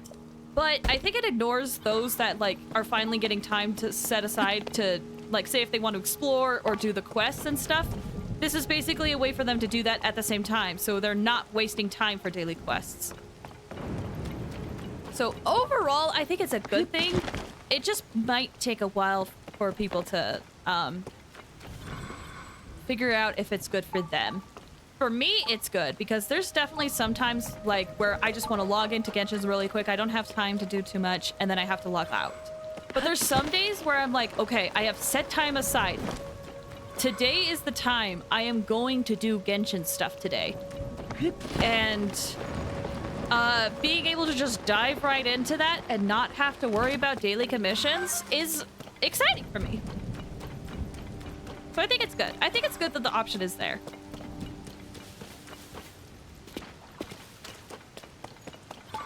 But I am curious what other people's thoughts are because I basically have mostly seen people have, like, based on what I could see on Twitter, I saw mostly, there were a few positives, but I did see mostly negative ones where people were like, this makes no sense, it's just extra work. But I feel like the ones who are complaining are the ones that might not do a lot of exploring or like don't see the point in it, or they're like, why should I explore in Genshin, which makes no sense because the game is so focused on exploring. So I don't like that you can only use the same day points. That's fair. That's fair. It would be nice if it could carry over to different days. I personally don't mind it, but I can understand that it would be nice to just like get a lot done on one day, and then if you can't do it the next day, still be able to get daily commissions. That's fair. Thanks for the hydrate.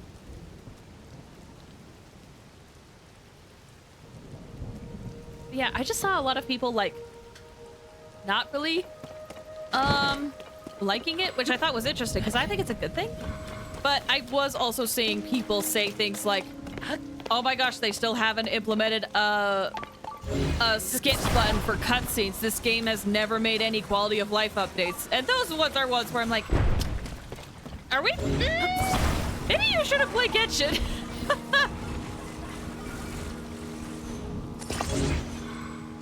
Otherwise, I'm neutral. I don't really mind, but I probably won't use it. Yeah, I don't know if I will use it much, but I do like how the option is there.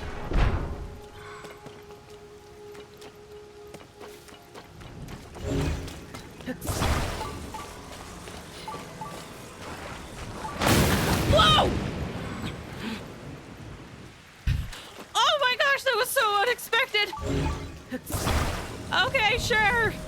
I guess. Oh my gosh. That tree got destroyed. Wow.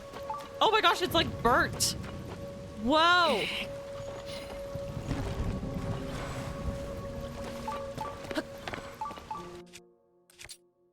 Okay, well, let me heal up a bit. I know it's extra work, but I personally like that people would enjoy side quests if they were voiced. That might just be me, though. I find it hard to do while reading.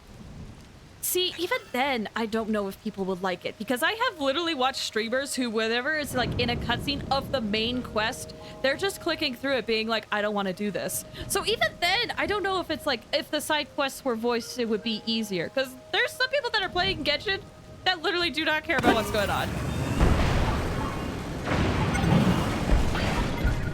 Which I find very shocking.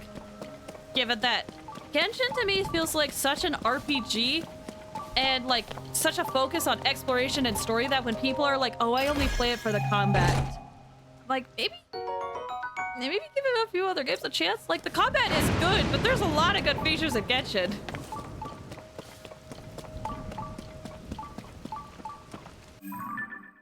Do you remember when if you put characters out to gather resources, you wouldn't be able to... Oh my gosh. Yeah, luckily that one, I believe, was barely before I was playing it, but I do remember it. Because I think when I was watching people play it, that was a thing. So that was before I played it, but man, I cannot believe that that was a thing.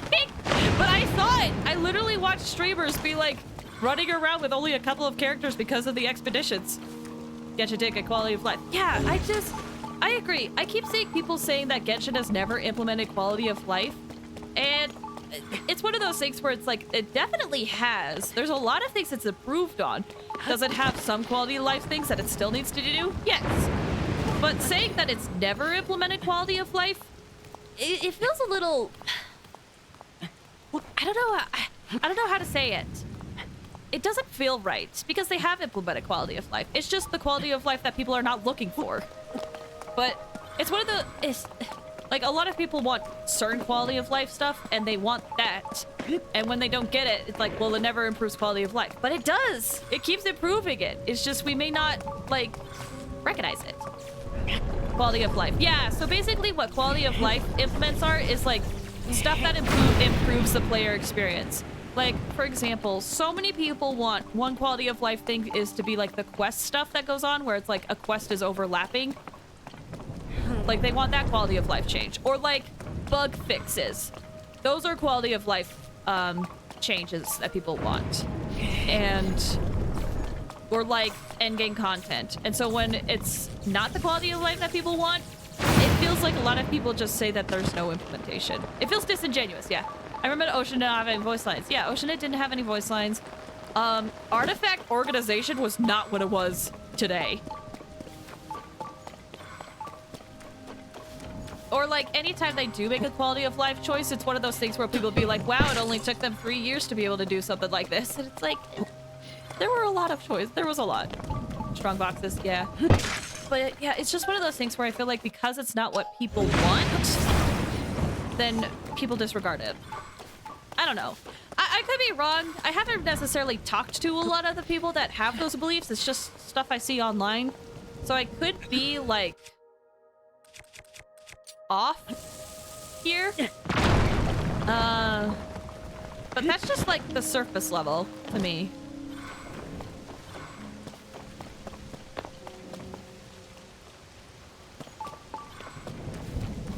It's work, it takes time. It does. And like, to be fair, I do wish...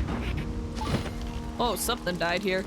To be fair, I do wish like there were some changes that they did implement that they haven't yet, but to say they haven't done it at all, that's a little weird. Hi Arrow, thanks for stopping by. How are you doing? I hope you're doing well. We're just sitting here chatting. What are we talking about? We're talking about Genshin. Woo! Basically, they added something new to Genshin, and we were discussing if we like it, and then that kind of led into a conversation about the quality of life changes in Genshin and how there's quite a few people online that argue Genshin's never made quality of life choices, which I don't find true at all. Yep. Honestly, okay, I'm really excited to do the Archon quest tomorrow, though. Really excited.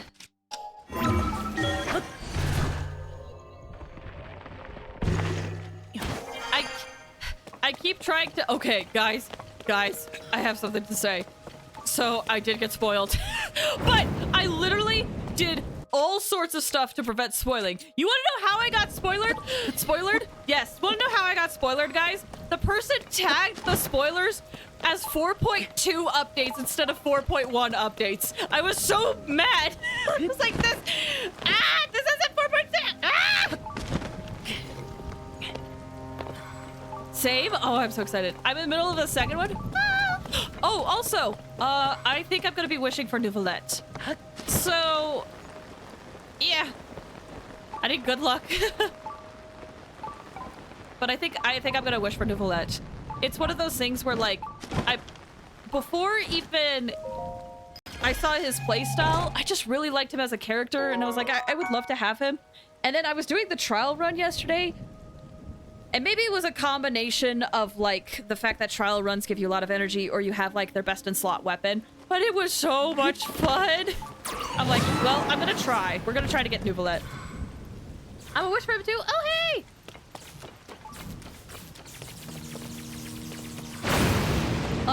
I've lost 50-50 for Hu Tao. I got Batman. No! Oh, I'm so sorry, Quentin. I'm so sorry. Yeah, I don't know. I'm a little worried on who I might get if I lose the 50-50, but I'm not going to. I'm not going to put that energy into the universe. We're going to win. And we are going to get Nouvellette. We're going to put that energy into the universe. I'm going to get Nouvellette. Batman is in Genshin. There's a character that's kind of a vigilante in Genshin, and we call him and Batman. It's one of those things where if I see people call this character Batman, I'm like, oh, you're talking about D-Luke. I'm excited to watch the FNAF movie. We're 1 month away from it. Yeah, we were talking about that earlier at the beginning of the stream. Oh, there's a shrine here. I need to figure out how to get in there.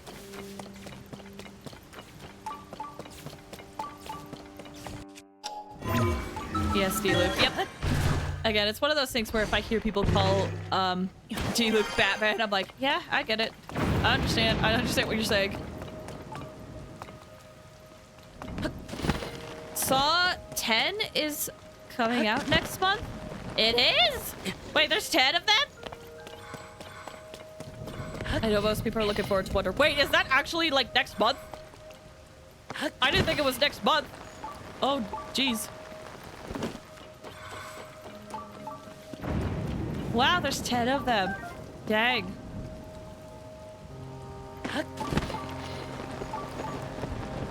Okay, so it looks like I can get the shrine from underneath there. Okay. But first...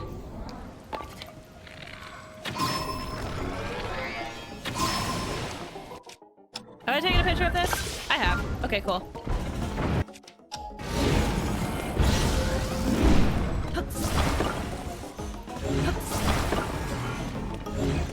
Let's get rid of these guys.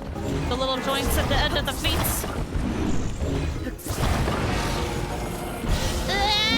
Mario Wonder comes out October 20th. Oh my gosh, that soon? Dang.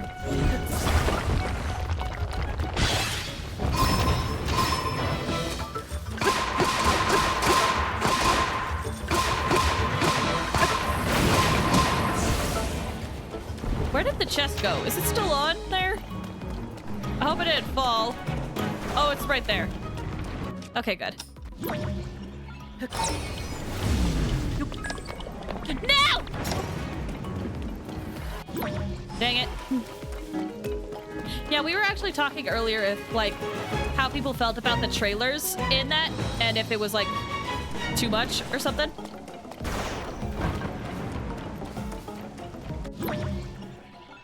Also, is the audio too loud?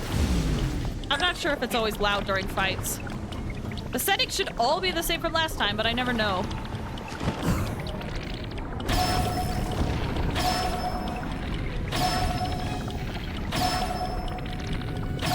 It's fine? Okay. I still can't believe you got baited on spoilers. I'm just like...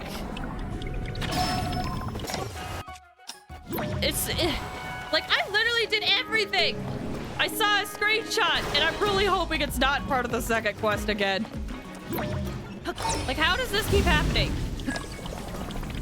I literally checked everything, and the thing that got me was someone being confused.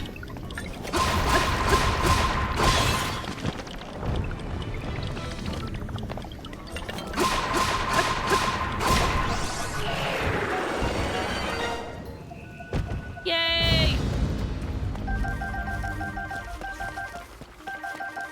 Okay, do I have a free weapon I can... Oh, I do. I mean, might as well. It gets a boost. Wait, let me open this chest. I've stopped going on Twitter after it became X. I mean, fair. I use it as basically like networking purposes. I haven't gotten that? Oh, okay. Ah! I use it for like networking purposes, and I want to like see what other people are up to. Also, I still call it Twitter. I'm not gonna call it X. I refuse. They're not gonna go to my house and force me to call it X. I'm not gonna do it. It's Twitter. A lot of people are on Blue Sky. Yeah, okay, I'll be honest. I actually got an invite code for Blue Sky, or I got asked if I wanted an invite code, but I didn't take it because I want to do research on Blue Sky first before I do anything. But that option is there. I will still call it Twitter. X doesn't exist. Yeah, I'll call it. Actually, I think I saw a photo where apparently people had done a research, and it was like over 60% of people who use Twitter still call it Twitter and don't call it X. Something like that. Because it's email invite only. Yeah, no, I have a few people that have actually offered codes for me, but I want to do research on it first. It's one of those things where, like, I know a lot of people are on it, but I'm still kind of the opinion of, like, I want to, like, do research and see how it is and such before I commit to it, especially because there's just been so many people in the past that just jump on new sites being like, oh, this is the replacement to Twitter, and it ends up being bad or whatever. So I'm waiting for an invite code to Blue Sky. The reason why I chose to ask for a code is because it was made by former Twitter employees. I have heard that. I just need to do more research, just for my own sanity. Could always make a Discord. I do have a Discord. Well, I am making a Discord. Correction. It's like I could see the Discord, but I'm still making it. I'm still figuring it out. Hopefully I can have that soon, though. But the other reason why I still use Twitter is because, like I said, I like keeping up with like other VTubers, and I want to see what they're doing. And I haven't joined their Discord servers, so yeah, sorry, I didn't mean to get your guys' hopes up, but I am making it. It might be over the top, but I am making it. The big thing is I want to make. I made one post that outlines the rules of the server, and this is all very new to me. I'm still figuring it out. I made one post that outlines the rules of the server, and I hit the character limit, and I need to make another one. So what? Because a certain someone who should not be named is actively ruining something that shouldn't be changed. I'm following people who make comments, and that's why I still have Twitter. Yeah, I feel like most of the people that are on Twitter right now are just kind of there as like a, well, I'm gonna stay here for as long as possible, and yeah, I will watch the site burn and collapse. Okay, I don't want to do this right now. I want to keep exploring this place. I like Twitter because of the memes. Yeah, there's some good... It's one of those things where there's some good stuff on Twitter, but the past, like, little while, I've had such bad experiences on Twitter. Especially now that people can get paid for some of their posts, a lot of people are just kind of making posts to get interaction and such. So it's one of those things where, like, you have to ignore certain posts because you're like, well, this is obviously being done so that you can get money from it. You may not even think it. And art from artists. Yeah. Why is Link half naked? Oh, it's because in those particular domains, they get rid of all of the clothes you're wearing and all of your armor and all of your weapons, and you have to go through and complete it. And also, you start the game off with no clothes. I had to make my Twitter ask to follow for the past few days because of some who's doxing. Oh my gosh. People, why? Can we like chill for like 5 seconds, please? Although there is one, it feels hypocritical to say this after I said this, but there was a funny interaction. I don't know if you guys saw recently, but Xenoblade 2 was trending again. That game always trends because people have strong opinions about it, both good and bad.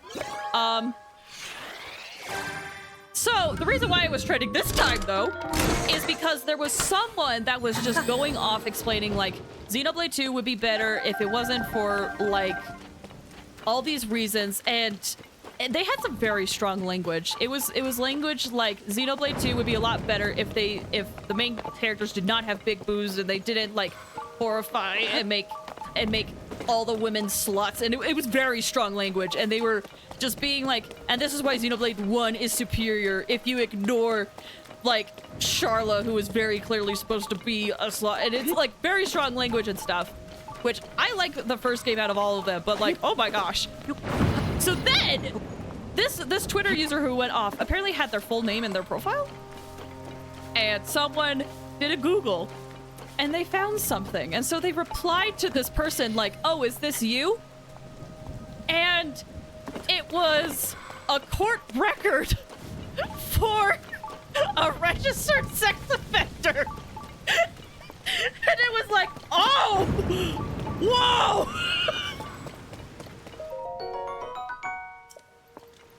So that's why that game was trending this couple of days. Like, holy crap! Thanks for the hydrate. Sorry if that topic was a bit much.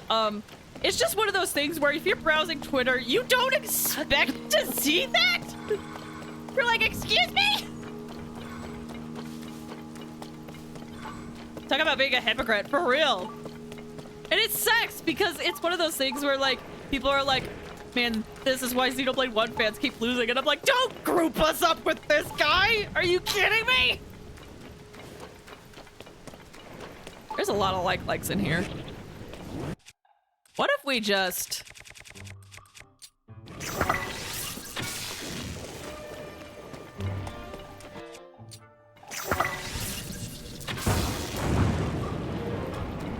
Dev of Yonder. Yeah, we were actually just talking about that earlier. My heart goes out to literally all of the victims of that, man. You woke up and chose files. Sorry.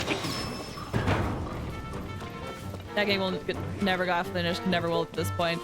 Yeah, it seems like it. As much as it's unfortunate, because it would be nice to have a game completed, but it would be nice if it was done by someone else, you know?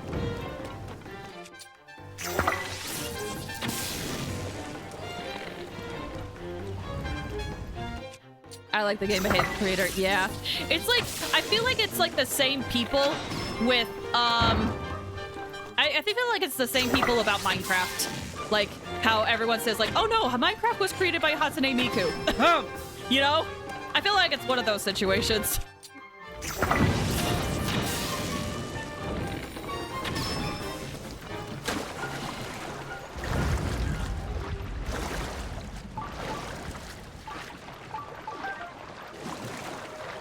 Are you putting a lemon on your bow? It's a shock fruit, so it could be a lemon.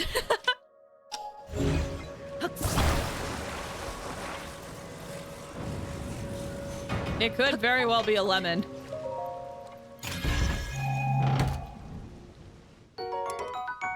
Okay,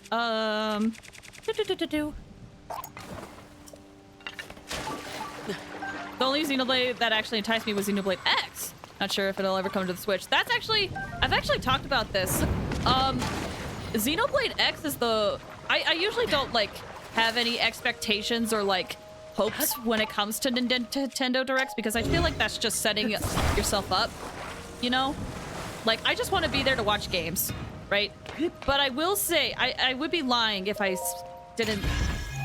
I will say, I would be lying if I wasn't excited to see if X ever came to the Switch, because so far, all of the Xenoblade games have come to the Switch, and they seem to be porting a lot of Wii U games. And now that the current arc in Xenoblade is finished, I'm wondering if they'll bring it back. So, I've heard of sworn that it was a game where you could build your own city or something.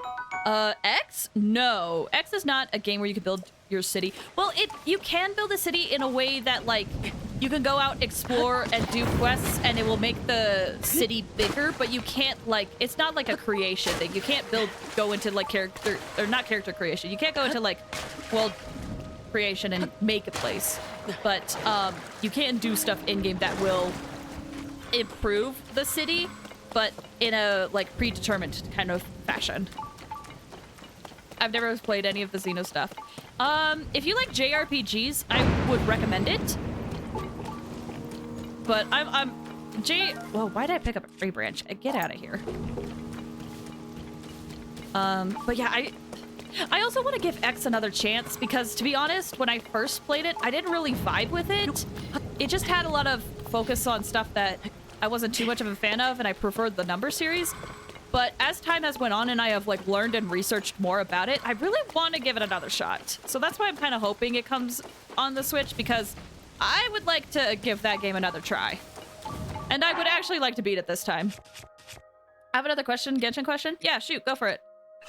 Thanks for clarifying, because it's been a very long time. No worries. It was, yeah. No, but X is really cool. One really cool thing about X is eventually in-game, you get a giant mech that you can pilot and explore and fight with. That is one of the biggest draws of that. That game is massive. It has so much to explore and check out. JRPGs are a hard sell. I have to really like the mechanics. That's fair.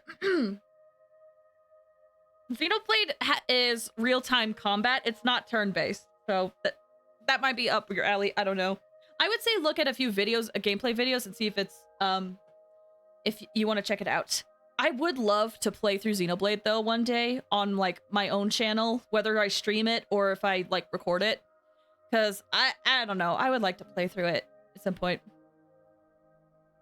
But yeah, it's definitely worth checking out. Not much of JRPG, but I do like action RPGs because it's real-time combat. See, that's the thing. I actually watched a video of someone who said, like, I never play JRPGs. I hate JRPGs. But I got into Xenoblade and I ended up loving it. And the game that actually got them into Xenoblade was X. They played that game for 3 hours straight and loved every second of it. And then the game crashed. And then they never really picked it up again. But that was the start of them actually trying out Xenoblade. And then they ended up loving it. But that's not going to be the case for everybody, obviously. I love the game immensely, but it's not for everybody.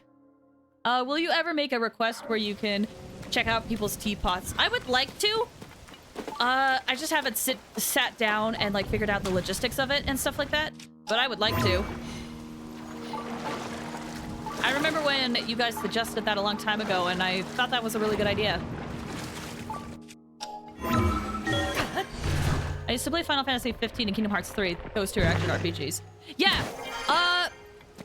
Oh, I haven't played 15. Yeah, so, Xenoblade is not, turn-based. It is real-time. Like, it is real-time similar to Kingdom Hearts 3. Although I would say that the combat isn't exactly like a hack and slash. But it is real-time. Like, you do have, like, cooldowns for moves that you have to wait to be able to do. And you can, like, you don't have to use your moves immediately. You can use them at certain opportune moments. But it is not turn-based. In fact, I know a few people that, like, wanted to check out Xenoblade, but as soon as they heard it was turn-based, they were kind of turned off from it. It was like, no, give it a shot, please. Okay, I have been up here. Question for everyone. What is your favorite RPG that you've played? RPG? Do JRPGs count? Because if they do, it's Xenoblade. Obviously, it's Xenoblade. Other than Xenoblade. I'll think of an answer other than Xenoblade. Favorite RPG that I've played. Honestly, Fallout 4. I've been meaning to play off Fallout 4, but I've heard good things about it. Okay, honestly, I've played a lot of RPGs, but to be perfectly honest, the one that comes to my head right now is Yakuza. Is Persona 5 an RPG? Persona 5 is a JRPG. To me, that kind of counts. But it might not count to others. But it's an RPG, but it's a JRPG. If I can't say Xenoblade, I might be tempted to say Yakuza. Although there's a lot of good RPGs. Anything that is classified as RPG, even JRPGs count. Okay, so yeah, Persona 5 counts.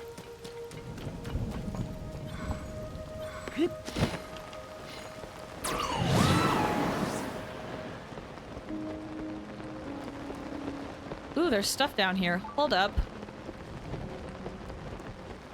Is it just like... It looks like there's no chests. Just a lot of, like, debris. Oh, wait. There's a chest this way somewhere. Personal favorite is Golden Sun. That's a game I've really wanted to check out. You know what other game I've always wanted to check out is Chrono Trigger and Chrono Cross. Always wanted to check those games out, but I've never had the means to.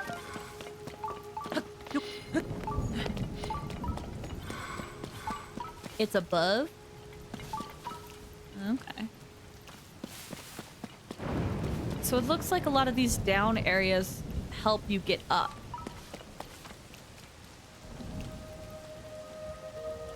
Okay.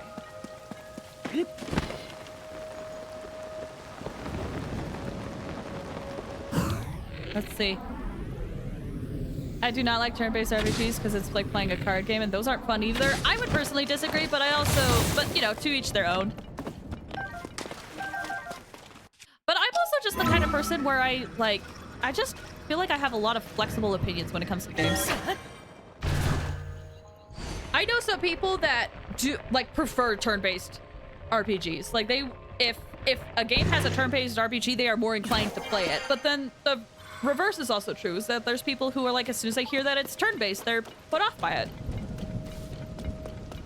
I like odd RPGs. Define odd. Or is that supposed to be old? I own Golden Sun 1 and 2. I just don't have 3 from the DS. Oh, was there a third one on the DS? I didn't know that. I've wanted to check that out. I also want to, part of me wants to say Octopath Traveler is a really good RPG, and I've played through a good portion of it, but I haven't beaten it. So I feel like I can't say I like that one until I actually beat it. Kingdom Hearts Chain of Memory, odd. Oh, that is fun. That is fun and different. That was the third one on DS. Interesting.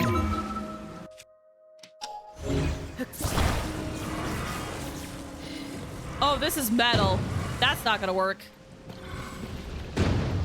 Yeah, Quentin, I definitely would say check out Xenoblade gameplay.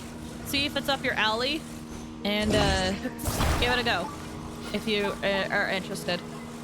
Because, well, okay, Xenoblade kind of plays more like an MMORPG, but it's single player. That's when KH heard Battler. Yeah, no, Chain of Memories has interesting combat. I've never played Chain of Memories myself, but I do know about it, and I have watched the game of it, and it's interesting. I like it. Oh, wait. I just realized there was this stuff.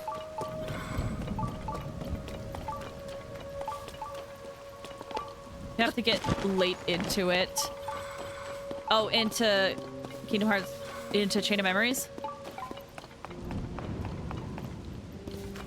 Ooh, okay. Let's get a bomb then.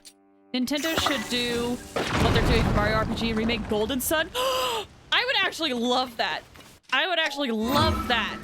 To get to the real fun stuff. That's what I've heard. Yeah, I've heard that the beginning can be really difficult. I would love a remake of Golden Sun. There's just so many older games that I would love to play, but it's a little hard to do so. Like Xenosaga. I would love to play Xenosaga, but there's not really a viable way, like a legal way to be able to do that. Tales of Berseria. Wait. I have a friend who is a Tales of fan, and I'm trying to remember what their opinion on Berseria is, because I feel like they have very strong opinions of certain Tales game. I'm like, was it Berseria that they were okay with, or was it Vesperia? Which one of these two did my friend absolutely hate and despise and wants to burn in a fire? I don't know. I haven't played it myself, so I don't have an opinion, but I probably would not have very strong hatred towards certain games. My boy Isaac still deserves a spot in Smash. Isaac's the main character in Golden Sun, right?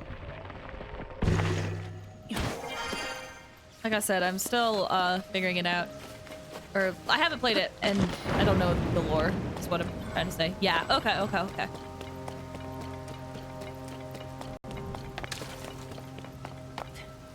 Why are all these boxes down here?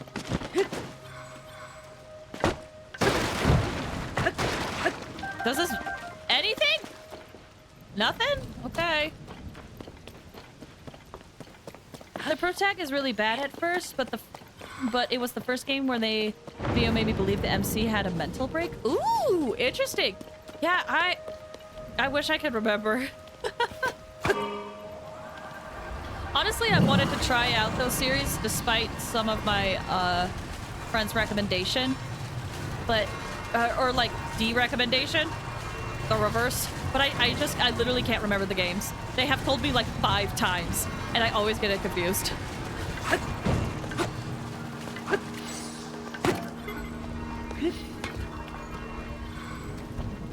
Dot Hack is really... yeah. I want to check out Dot Hack. I think we talked about this. Oh, wait. Am I back where... oh, that's where that leads. Ha!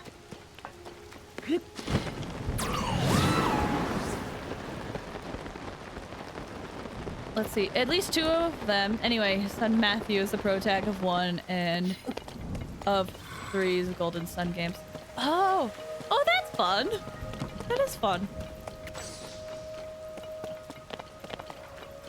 Yeah, I can't think of Matthew without thinking of the DLC for Xenoblade.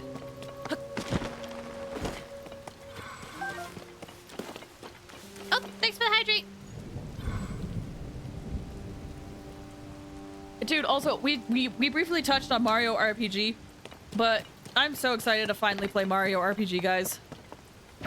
That's a game I remember watching a playthrough of. I never was able to finish it, but I remember watching it and just being like, man, this is so cool. I wish I could play this. It was one of those games where, like, if at the time I told myself if I was allowed to play it or if I could play it, then I would play it instead of watching it. And now I get to play it, and I'm so excited. I'm not sure if you would like Berserier's Pro Tag. I know you like Mean Boys, but what about Mean Girls? I think it depends. You know? I think it does depend. Which, it feels a little shallow to say, to be honest. Like, I will 100% admit, it feels a little shallow to say. But it depends on the tone. Like, here's an example. Here's an example. It also kind of depends for male characters. Like, Kokichi from Danganronpa V3. There's some people who absolutely love Kokichi. And, I would say that he is a bully in that game. He's actually a character I have a love-hate relationship with him. Like, there's some things I think he does really cool, but I don't like him. I don't like him. Which is hilarious because Nagito is my favorite Danganronpa character.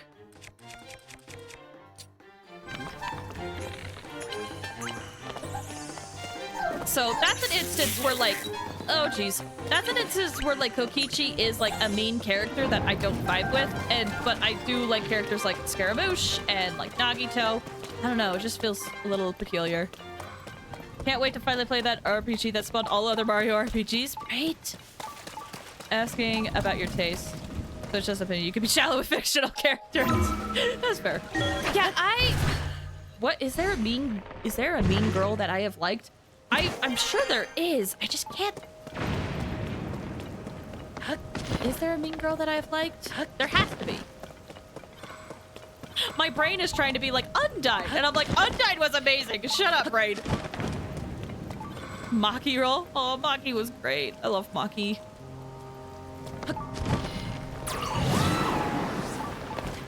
Speaking of Mario RPGs, what's up?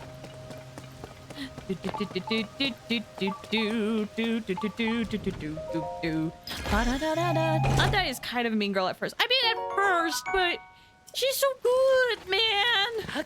Like, sure, she was trying to kill you and such, but like, I love Undyne.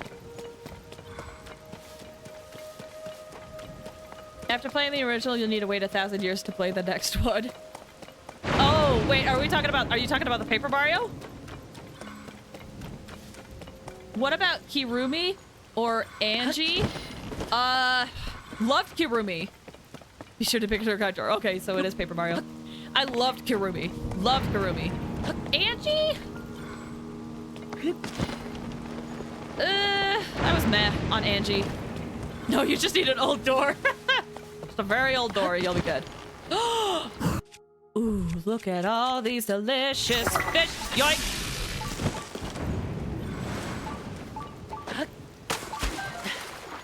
Unpopular opinion, I loved Angie. No, that's the thing is I have another friend who's very much into Danganronpa. They also loved Angie.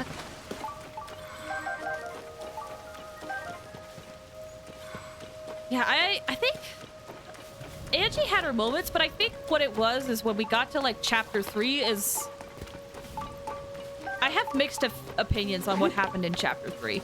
Like, it's clear that she was a very good person, but some of her the way she went about things just felt off. I don't know, Danganronpa. Totally okay. I did stream the first game. It's a playlist. If you want to see me stream the first game, it's there. I was debating on streaming the second one, but it wouldn't be a blind playthrough, so it doesn't feel like it would be that entertaining to watch. Does anyone here like Bukuro? I do! Love Bukuro. Let's see. I love the chaos she brought to the table while also being actually wholesome. Yeah, I appreciate the wholesome aspect of her. It's just some of the things that she did, it felt manipulative. I don't know. Let's see. Yeah. BTW, did you ever watch the Mario RPG song by Kerbifer? Oh, I did look that up eventually. Yes, I did look it up. I'm trying to remember who Mukuro was. Mukuro Ikusaba, the 16th student, lying hidden somewhere in the school. Watch out for yourself. that Mukuro. There is in one of the games. Which game? I forget which game. Where you actually get to learn more about her. Like, it's like an additional scene thing you can watch. Also, the anime, you get to learn more about her. I liked Mukuro, personally. Like, I wouldn't say she's my favorite, but I liked her. But there's stuff, it's like with any characters, there's things I like, things I don't like. Stupid sister. Yeah! Spoilers, by the way, but also that game is fairly old. Ah!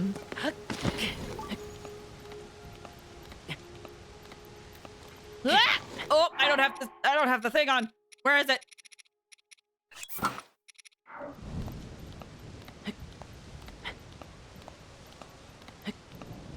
Oh wait, I've already been up here.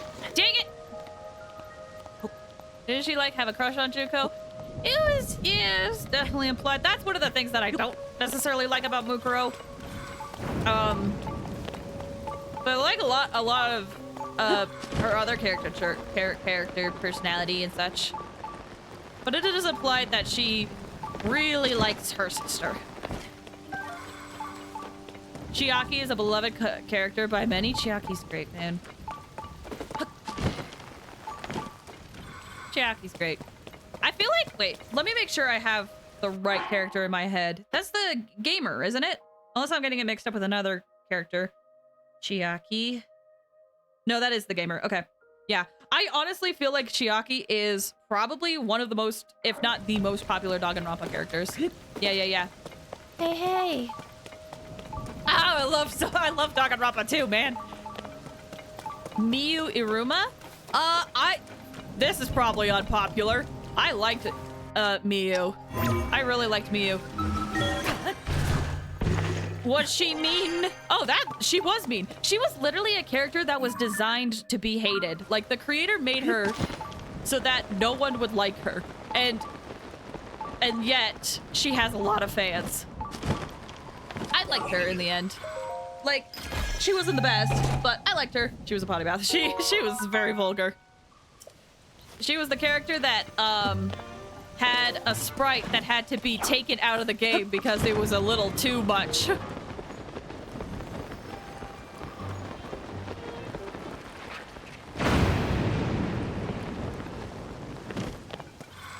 Whew. we're nearing the end of the tale, and I did not realize how long the stream has been going. But I've just had a lot of fun chatting with you guys. Oh.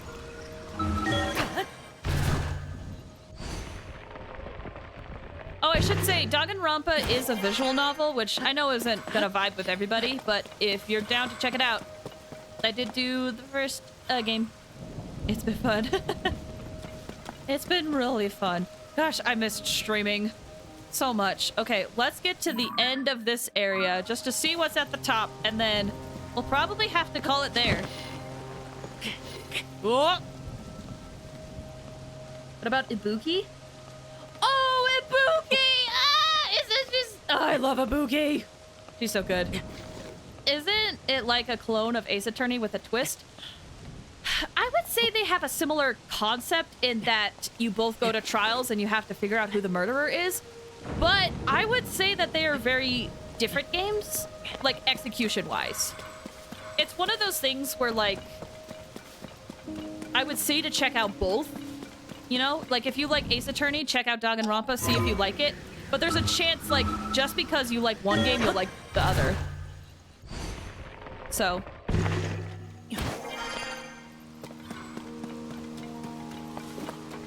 So yeah, I personally, like, I compare the two just because it's like a trial game, you know? And I enjoy that concept. But it's similar to how people compare Genshin to Breath of the Wild, and for a while said that it was a Breath of the Wild clone. Excuse me. Well, yes, they do share a lot of similarities, and they probably were inspired by one or the other. They are different enough that I wouldn't say they're your clones. I will stand on that hill and I will die on that hill. Yep.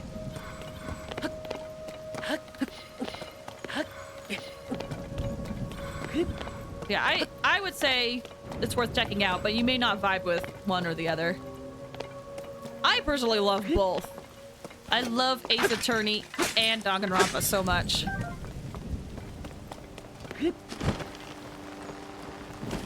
Alright, I'm not getting a reading for a treasure chest near here. Woo! Okay, so it definitely looks like we were supposed to come from this way and then navigate all the way over to here. And fight me if you wish, but Danganronpa is better than Ace. Again, that's why I say, like, it's different enough that I think people will have their own opinions.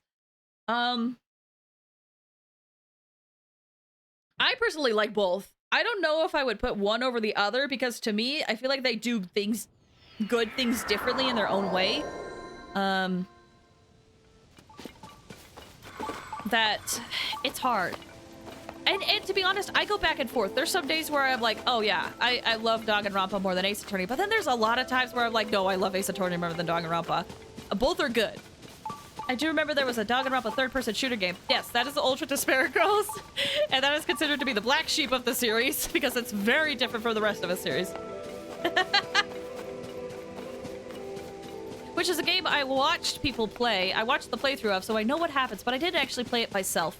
Mainly because I was told by many people that it controls very weird and it can be very frustrating at times. So it would be easier and quicker if I watched it. So that's what I did.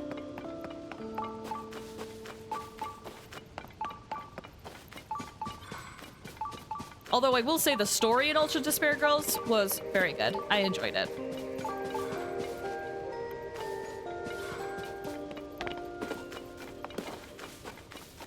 Okay. That game made me fall in love with Toko. Yeah, Toko. That's one reason why I really like Toko. And if someone just plays the first game and they're like, "Why do you like Toko?" Completely understand it. 100% understand it. But Ultra Despair Girls really did her justice, man.